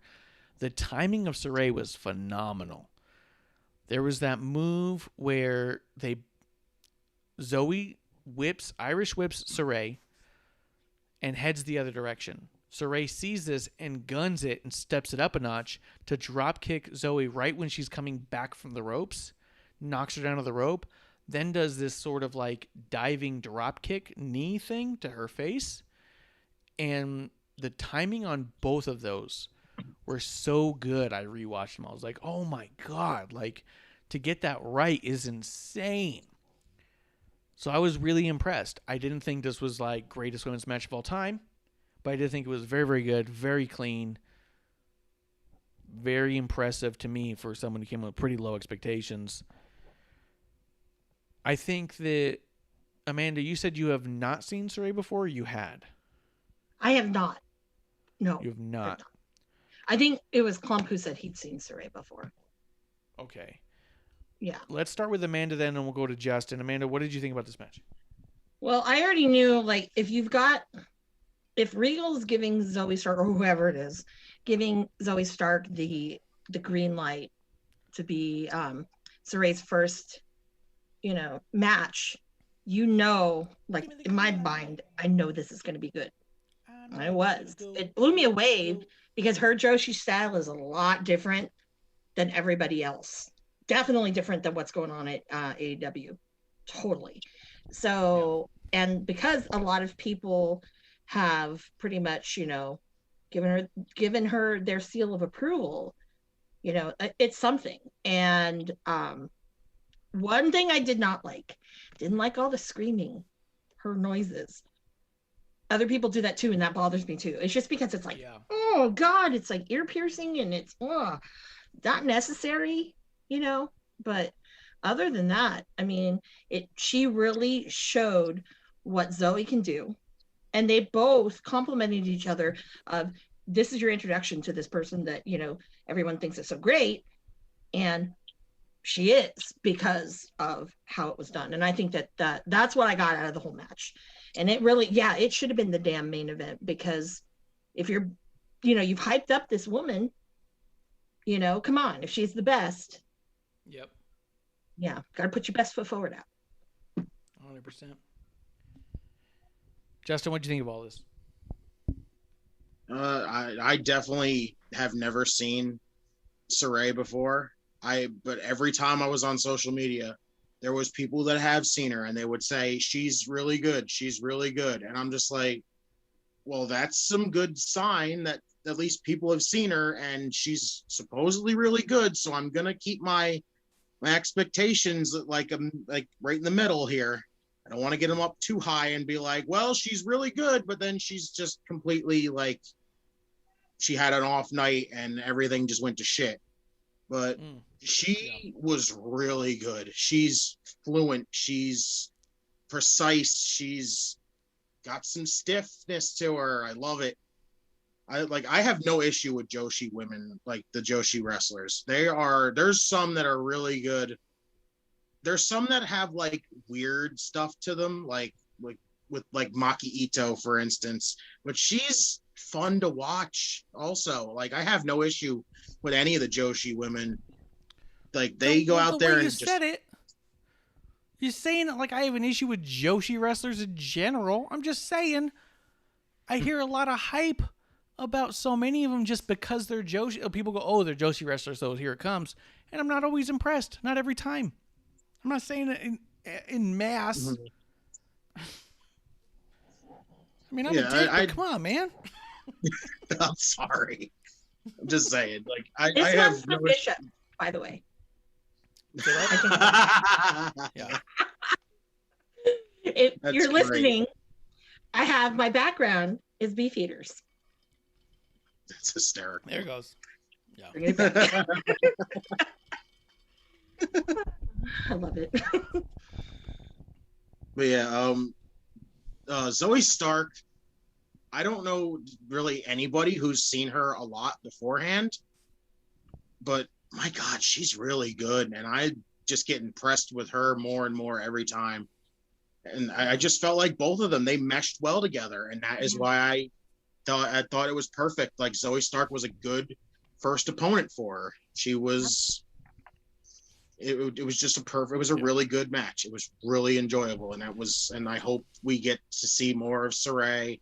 I wish Zoe Stark would get some more wins because like I said, I want to see more from her. I'm tired of, I don't want to keep seeing her lose. Yeah. It sucks to see her be the one to always take the losses to people, but I think eventually it'll be her time. She'll get some more big wins under her belt because after the Toni Storm win, like when she beat Toni Storm, that was a pretty good one. So let's get her getting some more wins under her belt also. There's part of me that thinks that Zoe Stark is getting the Bianca Belair treatment. You're not here to be top of our division and be our temple. You're here to get a shine and move on. Because there's some talent that's undeniably suited for a larger audience. And I think Zoe falls into that category. The only time I'd seen Zoe before, she was Lacey Ryan on the Indies. We saw her on a pay-per-view for Mission Pro Wrestling. Shout out to Mission Pro Res, WRES on Twitter. We sponsored their first pay-per-view. We have found ourselves in a different financial situation, so we haven't sponsored them since. However, we do intend to sponsor them again. But they put on a tournament that was going to lead to the first ever crowning champion of Mission Pro Wrestling. The first was Tournament of Hell or some shit, and then the second pay-per-view was going to be the one that actually crowned him. Lacey in that one, Zoe, she had 2 or 3 matches, 2 matches I think that night on that card, and by the end of the show, I remember turning to producer and being like, I don't know why she's not signed, and I don't know why somebody hasn't scooped up that one ref. There was one ref that was fucking phenomenal on Instagram. She goes by the female ref. Just so good. And Zoe stood out to me as you are head and shoulders above the rest here. This is a fantastic Mission Pro Wrestling is amazing for these women to learn and in mass train and figure out how to do all this stuff. And who better to learn from than Jazz, Thunder Rosa, and who's the other one? Brodus Clay or some shit. The third person training. But like, it's amazing the crew they have down there. Yeah, I saw her and was like, I don't understand this person's not signed. I think I even said it on our episode 1 that we had right after that. But I agree with Bishop in the chat saying we've got to get her more mic time. She does have to get more comfortable on the mic. However, the promos we have seen haven't been forced, weird, or awkward, so that's a good step. But, yeah, I don't know that she's long for NXT. She might be there to get the shine on her, to understand how WWE does business, to figure out her mic skills a little bit and move on. That wouldn't shock me one bit. Smart thinking. I mean, Well, I don't think I don't think she's been wrestling that long. Or am I mistaken? I think that's true, but she's so good. Yeah. And I mean, it's a testament to who was training her. I mean, because the only time I've ever seen her was I saw her live once because I was at a Championship Wrestling from Hollywood taping. And I know Marquez booked her quite a bit. So she was on there a couple episodes. So I saw like maybe 1 or 2. But the bad thing is it's like her opponents were just, yeah. But, but I always thought she was pretty good. Like, it's just unfortunate. Like when I saw her live, her opponent, I was like, oh, I already don't like that person anyway. I don't think they're that great. But yeah, I'm just shocked that no one picked her up. It's like a diamond in the rough. Yeah. Yeah, absolutely. I was like, this is unreal. This talent. She stood out. So, that's all I had to say about that match. It was solid. I was impressed. I didn't expect to be, and now I'm really excited for both of them to see what they do. But when I think about like Asuka was left in AEW, or not AEW, in NXT, because Triple H tells the story where he specifically asked to keep her when they were calling up all of the 4 horsewomen and stuff. And he said, okay, but you have to leave me Asuka so she can temp pull the division while we build people. And I feel like Io was used to temp pull for a while. I feel like the reason we see long championship reigns in NXT is because they have a singular woman to temp pull the division around to teach everyone with. Really kind of like a Hogan-esque kind of era where you have your champion and you have your monster of the month come through to learn everything they've got to learn, and they either stick around or get spit out, right? Like, you're going to move forward as this character, or we're going to run you through the cycle one more time. I think it's what we see the long championship reigns there. But you do see people who come through, get the title chance, don't get it, and then move on. Ember Moon got called up during that time. Obviously, Bianca Belair never got a title shot. But you see them. They just kind of come in. They're there for a cup of coffee, and they leave. And it's because they're trying to learn how WWE does their production and stuff. So, quite frankly, I'm surprised Toni Storm's still in NXT, to be honest. Justin, you got anything you want to add? No, just she definitely. I know a lot of people were saying they weren't impressed with Saray, but I was one of them that was. That's how I seen it. And Zoe Stark, we need to see more of her because she's absolutely doing phenomenal right now. Mm-hmm. Yeah, 100%. I'll give you, it was not match of the year, but Saray was impressive based off of what we had coming into it. So we've seen a lot of women with similar backgrounds come in with a lot more struggles. So very pleased with what I got out of that. Let's see, there's a few more matches left on here. We had the NXT Cruiserweight Championship, Kushida versus Oni Lorcan, which is just a fine match. Kushida's got a new look. He's not wearing boots anymore. I know. That's took me out. Go ahead, Amanda, because that's all I really have to say about that. So you throw in whatever you want on that one. Well, okay, just like the Beefeaters, okay, shoeless Kushida. I'm like, has he ever wrestled without shoes on? So I went through the internet, but this time I had it kind of on because, I was watching it a little bit because, it's Kushida. Kushida, Rozongo. Oh, yeah, Kushida. Yeah, you got to watch Kushida. And, very typical Kushida. But I liked what kind of happened afterwards and what we're getting next week. I am totally excited for. What the fuck happened after that? Imperium? Oh, no. With Legata El Phantasmo coming out and Escobar. And then who comes to help Kushida? MSK. And that's going to be a 6-man. Kushida, MSK versus Legado and Escobar. I can't wait for that because the Kushida I think I know as a wrestler, his style is going to go perfectly with MSK, and that should be a banger. Yes. And if it is not the main event, I don't know who books this shit, but you're dumb. I'll say that right now. I can book better than you, but yeah, no, that this is going to be amazing. So I'm excited about that. 100%. Justin, anything you want to throw in? I definitely think Kushida would hold the title. I wasn't crazy for it because I first thought, oh great, we're putting Kushida back in the cruiserweights, which is pretty much the junior heavyweights in New Japan. And I was a little disappointed on that one because we know Kushida can go with anybody. He could be going for the NXT title at any time. He could be North American champion at any time. He could have another match with Walter if he wanted to. He's just that good. But I sat after sitting and thinking about it, and I'm like, you know what? Him holding this title right now with the state the cruiserweights are in, he could bring a lot of legitimacy back to the cruiserweight title. And that was an absolute plus because the cruiserweight title needs some kind of boost at this point. It's been in a rough spot. It's been floating around doing nothing. And I think Kushida having it is going to be a good thing for them. Just like I think Oni Lorcan being in the cruiserweight division right now is a good thing. If you want to have him do something, having him do something for now until Danny Burch comes back, the cruiserweights is a decent spot for him right now, I think.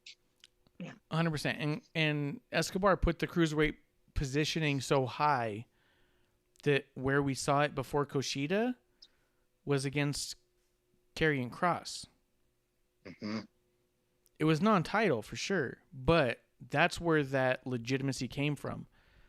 Did we have a Karrion Kross Escobar squash match where it looked like there's no reason the cruiserweight should ever be nose to nose with the heavyweight? Or did we have a position where the cruiserweights are such legitimate grapplers and wrestlers that they can bring a heavyweight to their knees? You know what I mean? Yeah. And I think the cruiserweights that they have that they don't use, there's some phenomenal people, phenomenal wrestlers. So I would love to see them really kind of do that.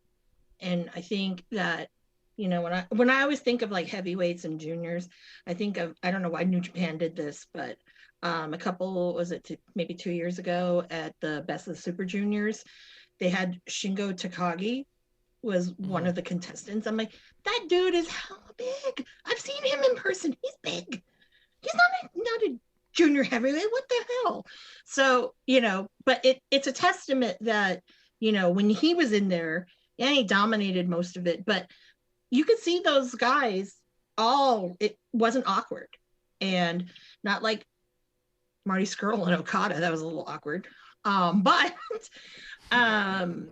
it works. It works. And I really do think that Kushida is kind of going to be that one that kind of sets the bar, because maybe I don't even know what they do with 205 Live anymore.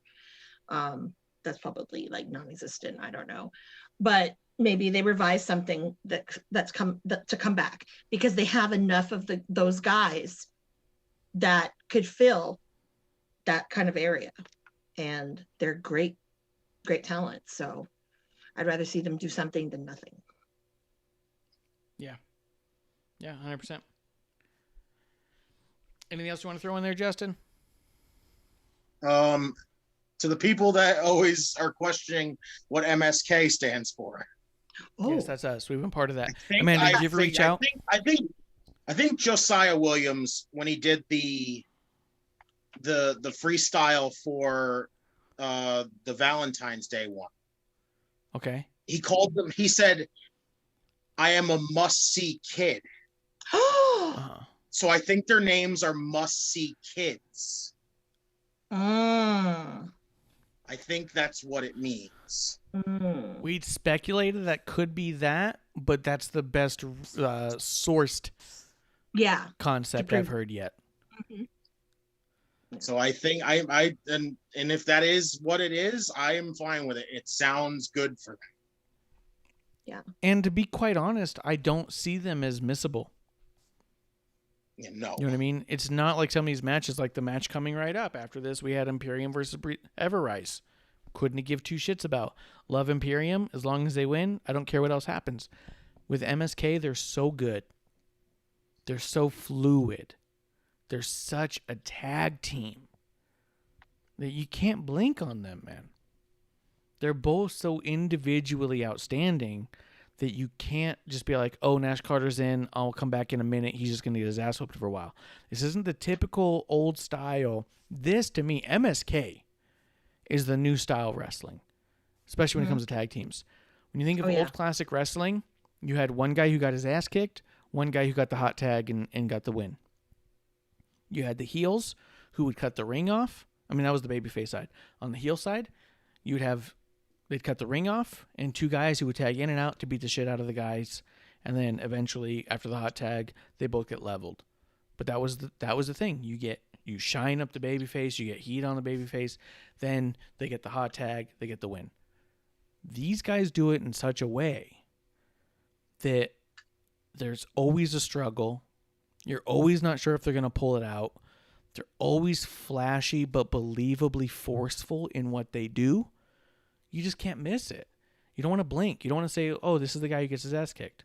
This isn't Carl Anderson going in at the beginning of the match to get his ass kicked for 10 minutes before Luke Gallows comes in to flatten the guys. You know what I mean? This isn't simple psychology. It's a little bit different. Go ahead, Justin. What do you want to say?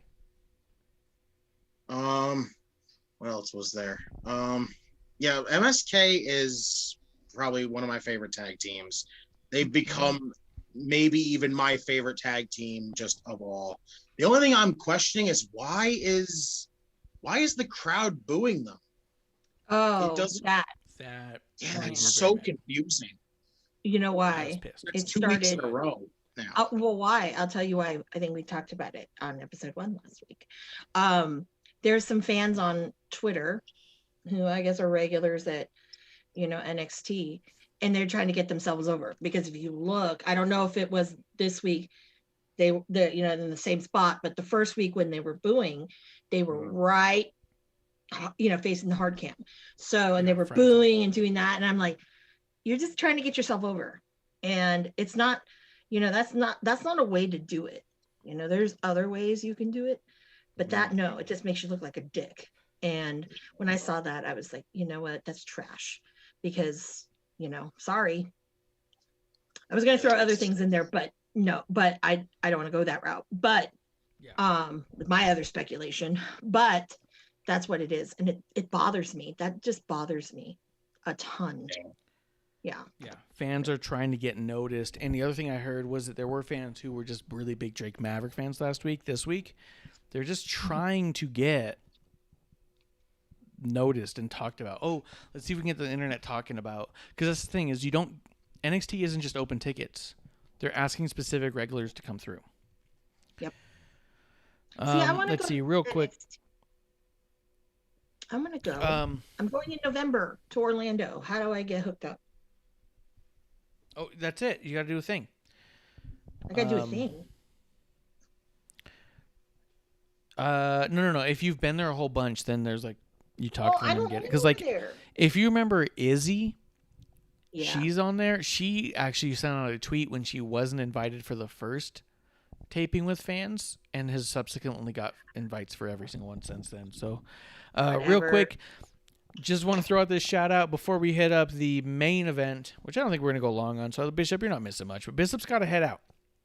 He's going out, but Bishop from Terrible Wrestling Takes podcast wanted us to announce on our show, in the laboring hours of it all, that he does have a Wrestling on the Rocks listener exclusive code to get a discount on his t-shirts. If you go to twtakespodcast.com/TWTs and use the promo code DE_AZ,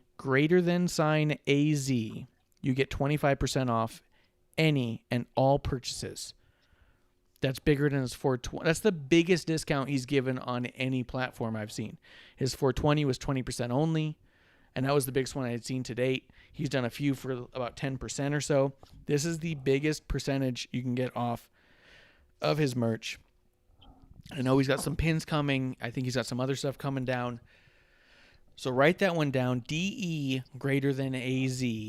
as a promo code for TW Takes podcast. Wait, no. My brain, I just figured out what that was. I know, Come he's on. being a dick. I'm like, oh, come on. How could it happen? Yeah. This COVID shot has made me like, I don't know, like being in like a serious like mode. Like I have to go Google everything because I was like, DZ, and then the greater the arrow, AZ, and then okay. Oh yeah. But I'm not from Arizona, doing so you know. Right. Don't loop me So with that. twtakespodcast.com/TWTs promo code. Now the promo code, just so you guys know before we move on to the main event, the promo code you have to put in below the pay option. When you click to confirm your pay style, keep scrolling first. There's a promo code beneath that, and it cannot be moved because of the way that it's set up. So you can't put it above it. So if you go in there, just fill out all the information as you see it, each filled, you may end up paying full price. If you scroll beneath the pay options as far as PayPal or credit card or any of that, right below that is the promo code. Put that one in to get 25% off on all TWT's podcasts. T-shirts, 25% off. That's the biggest discount he's going to give. I got a feeling, knowing Bishop, that's probably the biggest percentage he's going to put out anywhere. So that's our side of the IWC, you know? So let's hit it. Let's talk about it.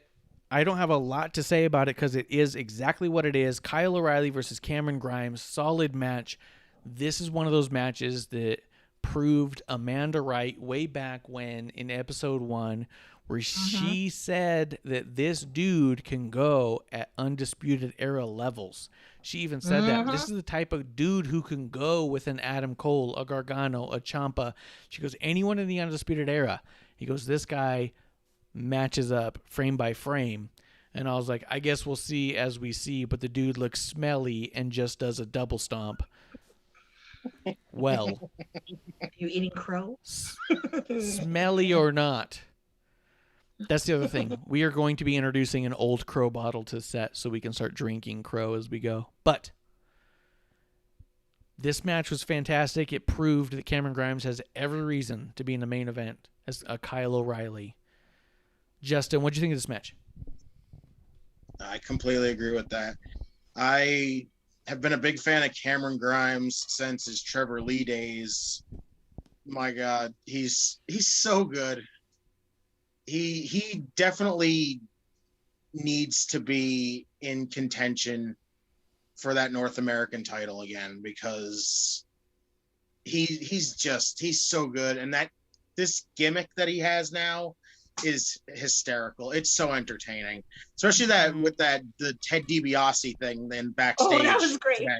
That was hysterical. I was the way he walked off just screaming Ted DiBiase, I laughed so hard. I tried not to just fall out of the chair I was in when I was watching that. It was so funny.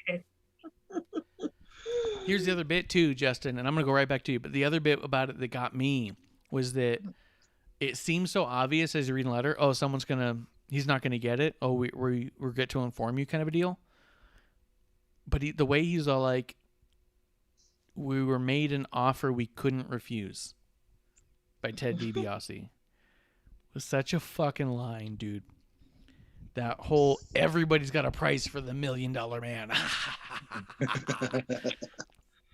I was like, fuck, that was twofold. Go ahead, Justin. Yeah, that's really about it. Like the match was great. Kyle, he may have a weird like baby face dynamic going on here, but when he gets in the ring, he goes off and he's really good.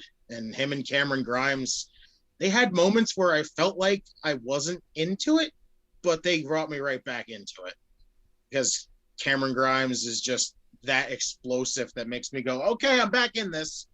And then Kyle O'Reilly comes back into it, and I'm just like, all right, now I'm into this. And the two of them are pretty good, are amazing. It was a really freaking awesome match. I'll give it that. 100%. Amanda, what do you think? I told you so. I'm glad that they had this. As weird as it, you know, like why would they do that, right? Because why would this, you know, smelly as you say guy go up to this like Jason Mraz wannabe hipster dude, you know? Yeah, but take all of that away. You know, I was right, and you know, it's a testament to with him as Trevor Lee. You know, I still call him Trevor Lee, but I think that with him, his biggest, just kind of like with LA Knight, sorry, did it wrong. Yeah. He's the champion. Yeah, all right. I think that with him, you need to give him a microphone. That's what PWG did. And I mean, some of those promos he cut on people, I mean, that's worth going and getting High Spots Network and seeing some of those because it's that damn good. And you'll see him against like the Jungle Boys of the world, the Derbies of the world and whatnot. And to me, I was like, damn, the NXT, I was sitting there saying, damn, they really delivered this week. I don't know why they shit the bed last week, but yeah, this is kind of awesome. Not main event material, but, you know, it was great. There's no complaints. 100%. I think it's been really good that they've given him the mic the way they have. When I think about this show ending on this note, though, this was a fantastic match. With who? Just two guys. You know, the match right before it, who was it? Just two tag teams. The match before that, your Cruiserweight Championship. Before that, just two women. Just a couple of tag teams. An interview. Just two dudes.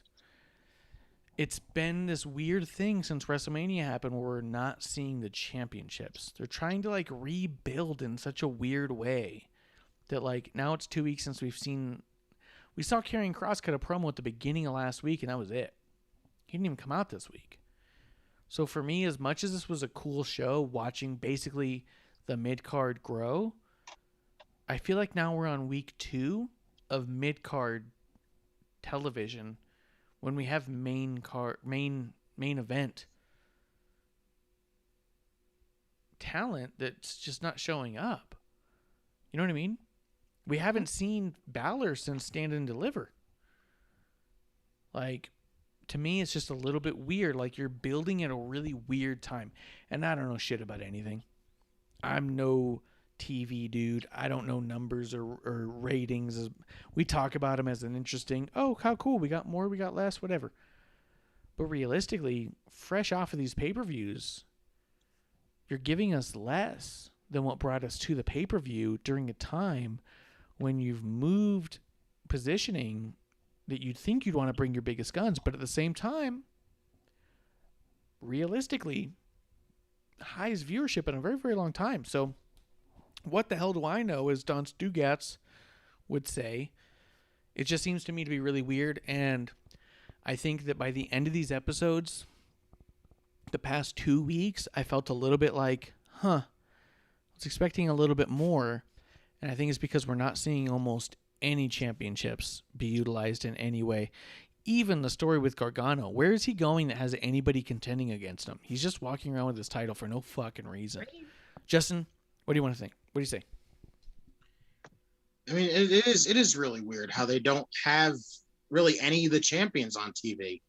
They decided all the like who was going to be champion, and then they just kind of left them off TV. And like now next week we're getting to see MSK on TV after like weeks. Mm-hmm.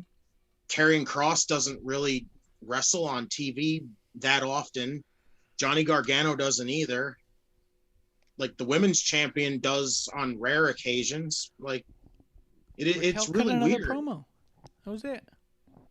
It is really weird how they don't have them on TV very often. They just have this gap between everything where we got a champion on 1 week, and then we'll just kind of take them off for like 3-4 weeks, and then they'll show up again and cut a promo again. It's like, wow, cool, you did the same thing you just did with them 4 weeks ago. Like they're not doing anything. Honest. Yeah, and to be honest, I don't need them in a match every week. I don't need that open challenge that John Cena had or anything like that. Mm-hmm. But I want them to be visible. I want them to do a thing. If they cut a promo here and there, I want the promo to be meaningful. Karrion Kross's promo was not meaningful. It was just, got my champ back. I'm a champ. Champ. Bye. But I want them to be present. I want them to be visible. I want them to do some squash matches. In between important matches, they should do a match here or there just to, like, quote, keep the ring rust off. You know what I mean? Mm-hmm. Like, if you're a fighting champion, shouldn't you be a fighting champion to be like, yeah, I defend it because I know no one can beat me, so I'm going to give some of these under guys a chance. They won't get it, but I'll give them a chance because why not? If I was in their spot, I would have loved it. And you give them a chance, they don't get it. And now you don't get ring rust, and you keep honed on your skills, and maybe it's a squash, maybe it's a struggle at the end. Like, who knows? But be present, at least. I do want to throw out real fast. We're getting towards that last call hour. And I know Justin is in New York, East Coast time. Trooper. This dude is fucking hanging out like a goddamn soldier. A beef eater. He's a goddamn beef eater. Justin, beef eater of the IWC. He, when Raquel did cut that promo, and the way Dakota Kai was cutting into it and saying stuff, Dakota Kai was phenomenal on the mic. Every time I've heard her on the mic, I've been like, okay, she's comfortable, but I haven't thought much of it. I just thought she's not afraid to talk on the mic, which is a huge step already. It's huge. I still think Braun Strowman is nervous on the mic. Dakota is comfortable on the mic, but she's never said anything like impactful or meaningful. Dakota Kai had me and producer cracking up during her whole thing. The facial expression she was giving Mackenzie, the way she's like, "Oh, we're not done. We're not done." The way she was like snapping at her, saying what she wanted to say. Just brilliant. Just fantastic. I was like, this is actually some of the best Dakota Kai work I've seen in a while. So good. Anything you guys want to say about that before we get to last call? You know, I was on that segment. I really hope that they're going to build to something where Raquel's going to get really sick of that with Dakota. That's my hope. But, you know. So let me ask you this, Marsh, because I actually have, when you were watching, when they were both on Wednesday, what was your viewing pattern? For this did you week watch or for before? Did you watch NXT first, or would you watch AEW when you were watching AEW? When they were on at the same time and I was watching, I had Hulu. I have Hulu Live. I still do. I got East Coast TNT and West Coast USA, so it wasn't even a choice. I could watch AEW. I'd have an hour in between, and then I could watch NXT.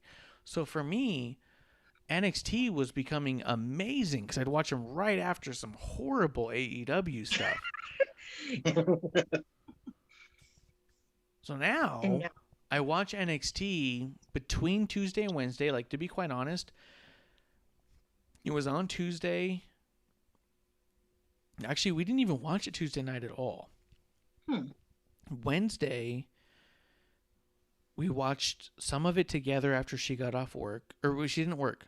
So I worked. So after my work, we came home and we watched about an hour or so. Today, when she came home from work, we finished the episode. So to be quite honest, I watched NXT between Wednesday and Thursday, and before she came home from work, I watched AEW today.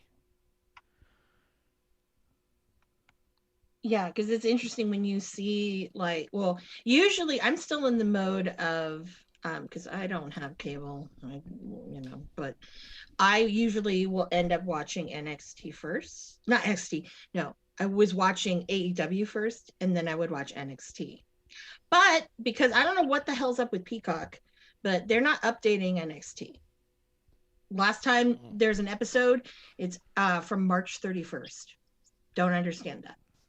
So I had to go searching for, something else. So irritating. Come on, Bird. You know better. Yeah, because the network had to show up the next day. Yeah. So now I'm thinking, okay, when you see like these episodes of NXT that they're good, they're not the greatest, and then you get something like AEW the next night that is like, you know what, we've still got some spunk going because it was pretty good, except for a couple of things that could have gone away. So it's really interesting. Now it almost feels like, wow, AEW feels a little bit better. And I'm not saying because of people who are on the card, it just kind of feels that way. I mean, I like them both, but yeah. I haven't been able to say that I loved this episode more so than AEW in a while. It's been a couple of weeks since that episode 1. It's been a while since you said definitively, without a doubt, there's no way it's even a contest. So the fact that they're closing that gap in general. Justin, what do you think? I feel like they're gonna close the gap eventually, but it does kind of feel like NXT's kind of stuck in its like this 800K and that's about it. And I don't know what it is fully. I feel like it's still those people that, because NXT is under WWE's banner, that is why they don't watch NXT. And then because they have this fucking deep-seated like hatred for WWE is the reason why they don't watch NXT. That was me. And I was one of those. Yep. That's one of the reasons why I think NXT doesn't get as many viewers, when I know that they can pull out 1 million if they wanted to. But I think it's because of that reason. That there's just people out there that just see it because it's under WWE's banner and they go, okay, well, that's a WWE related show. We hate WWE. Guess what? You can fuck off. And that's it. I agree. I think that there's a huge number, because a lot of people talk about how like viewership's lower than ever. I think there's a significant number of people who refuse to watch. Not that they wouldn't enjoy it. Not that the product isn't what they want to see. They just refuse to. Just flat out refuse to. There's that was Amanda for a while. One of our favorite viewers comes through Dork Chop from time to time. At this point, it's pretty sporadic. He's Hollywood Dork Chop, I call him. His Twitch channel's really taken off, and so he's got to do a lot of that. I think he's on live right now even, so don't turn the channel, but there he is. But it's Dork_Chop. He came on our show a couple of times to be a host because I was like, hey, I'm, short people. And the weeks he came on, he watched Raw and SmackDown for me, because at the time we didn't have it split. We did Raw, SmackDown, AEW, and NXT all in one night. We did 1 day a week, everything. That's brutal. He watched. It was tough. It was really tough. We had a hard time keeping our shows below like 5 hours, and at this point, obviously, you can tell that we go along anyways. But we're just hanging out, and that's all it is. We just want to be hanging out. We want your drinking buddies, your wrestling buddies, just somebody to talk wrestling to. But Chop came on, and because he knew he was going to be on, he watched Raw, SmackDown, AEW, and NXT. And both times he was on, he's a huge AEW mark, by the way. If you go through our channel and actually do, I think it's ! Shill. I think it says something like, yes, Dork Chop is a shill. It's just built into our system that he's an AEW shill. He loves it. Absolutely loves it. He does watch parties for every pay-per-view for every single week through his Discord. And he's a really good dude. But both weeks he was on, he watched all shows. And both weeks he said that it was a WWE program that was the best wrestling program of the week. One week he actually said Raw. One week he said SmackDown. But he goes, that was definitely the best wrestling program of the whole week. But he wouldn't watch before and he didn't watch after because he's an AEW fan and he doesn't want to be like swayed or tainted by any of that because he hates WWE inherently because because WWE is evil. Mm-hmm. And it's just a mindset that's out there. You know what I mean? Yeah, I could say for me personally, it was I still don't watch Raw and SmackDown. I'll watch the pay-per-views now, but I don't feel the need to do it because I'm already committed to watching internet wrestling as well. But I will say that I stopped. I used to watch the product and I stopped because it was repetitive. It was mundane. It was like, I know what's going to happen now. This is boring. Why am I going to watch this? This is worse than a soap opera because, it's the same shit like over and over, like Groundhog Day. But at least a soap opera, there's difference. And then when they started doing NXT and they were signing everybody, I was like, oh, hell no. Why are these people going to go there when, they're great and they probably are going to get buried and not, you'll never see them again. So that's how my attitude was. And then obviously I started watching and I was like, that NXT thing, they've got something there. And I feel foolish actually now to say that I poo-pooed it. So I still poo-poo the main rosters, but NXT, that's where it's at because it's the people that I've been watching on the indies for the last like 3-4 years. So, it's familiar to me. So that's why I dig both. I mean, there are other reasons too, but yeah. Mm-hmm. I think the people who watch indie wrestling, who go to indie wrestling shows, will like NXT. They just have to be open to liking it. Justin, anything else you want to say? Because you made a really good point. No, think I'm good there. Amanda, you ready for last call? I sure am. Me too. Justin, you're a goddamn soldier amongst the IWC, the beefeater of the IWC. Yes. Justin, where can people find you? You can find me on Twitter at JustinTime211, capital J, capital I, capital T. You'll see my shitty wrestling takes, my good wrestling takes, my just random rants. You'll enjoy them, like I said, you'll either enjoy them, you'll hate them. It's all in the eye of the beholder. That's how I see it. The beauty is, if you have a terrible wrestling take, Bishop will let you know. Is the 211 have to do with your birthday or something? Yes. Okay, perfect. Amanda, where can people find you? Well, you can find me at Twitter and Instagram at Ms. MS, Amanda Jane, with a Y. The British spelling, like my beefeater friends behind me. The beefeaters.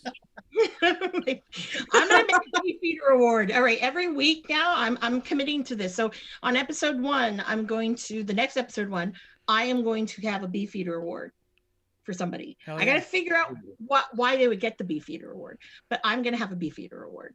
And it's somebody that either had wrestled or had a promo or whatever on the 2 shows, I guess. I don't know. Sense. Those are the ones. That's who qualifies for the beefeater award of the week. Yeah. Yeah, or your biggest highlight of the week for sure. 100%. Guys, we are at WOTR the show. I am at Ref Marsh. We are Wrestling on the Rocks. You can find all of our links, all of our products, wrestlingontherocks.com. Click on our shop to get our t-shirts, pwtees.com, prowrestlingtees.com/wrestlingontherocks. We are at twitch.tv/wrestlingontherocks. But again, wrestlingontherocks.com is the only website you have to remember because we keep all of our links, all of our info right there. There's a mailing address if you want to ship us booze. We will happily accept booze and drink it on air, promote it the whole night. Alcohol sponsorship. Maybe they give beef. Sponsor, not sponsor. Yep. But guys, it's been a long night and a great night hanging out with you guys, my drinking buddies, my wrestling buddies. That is last call. Cheers.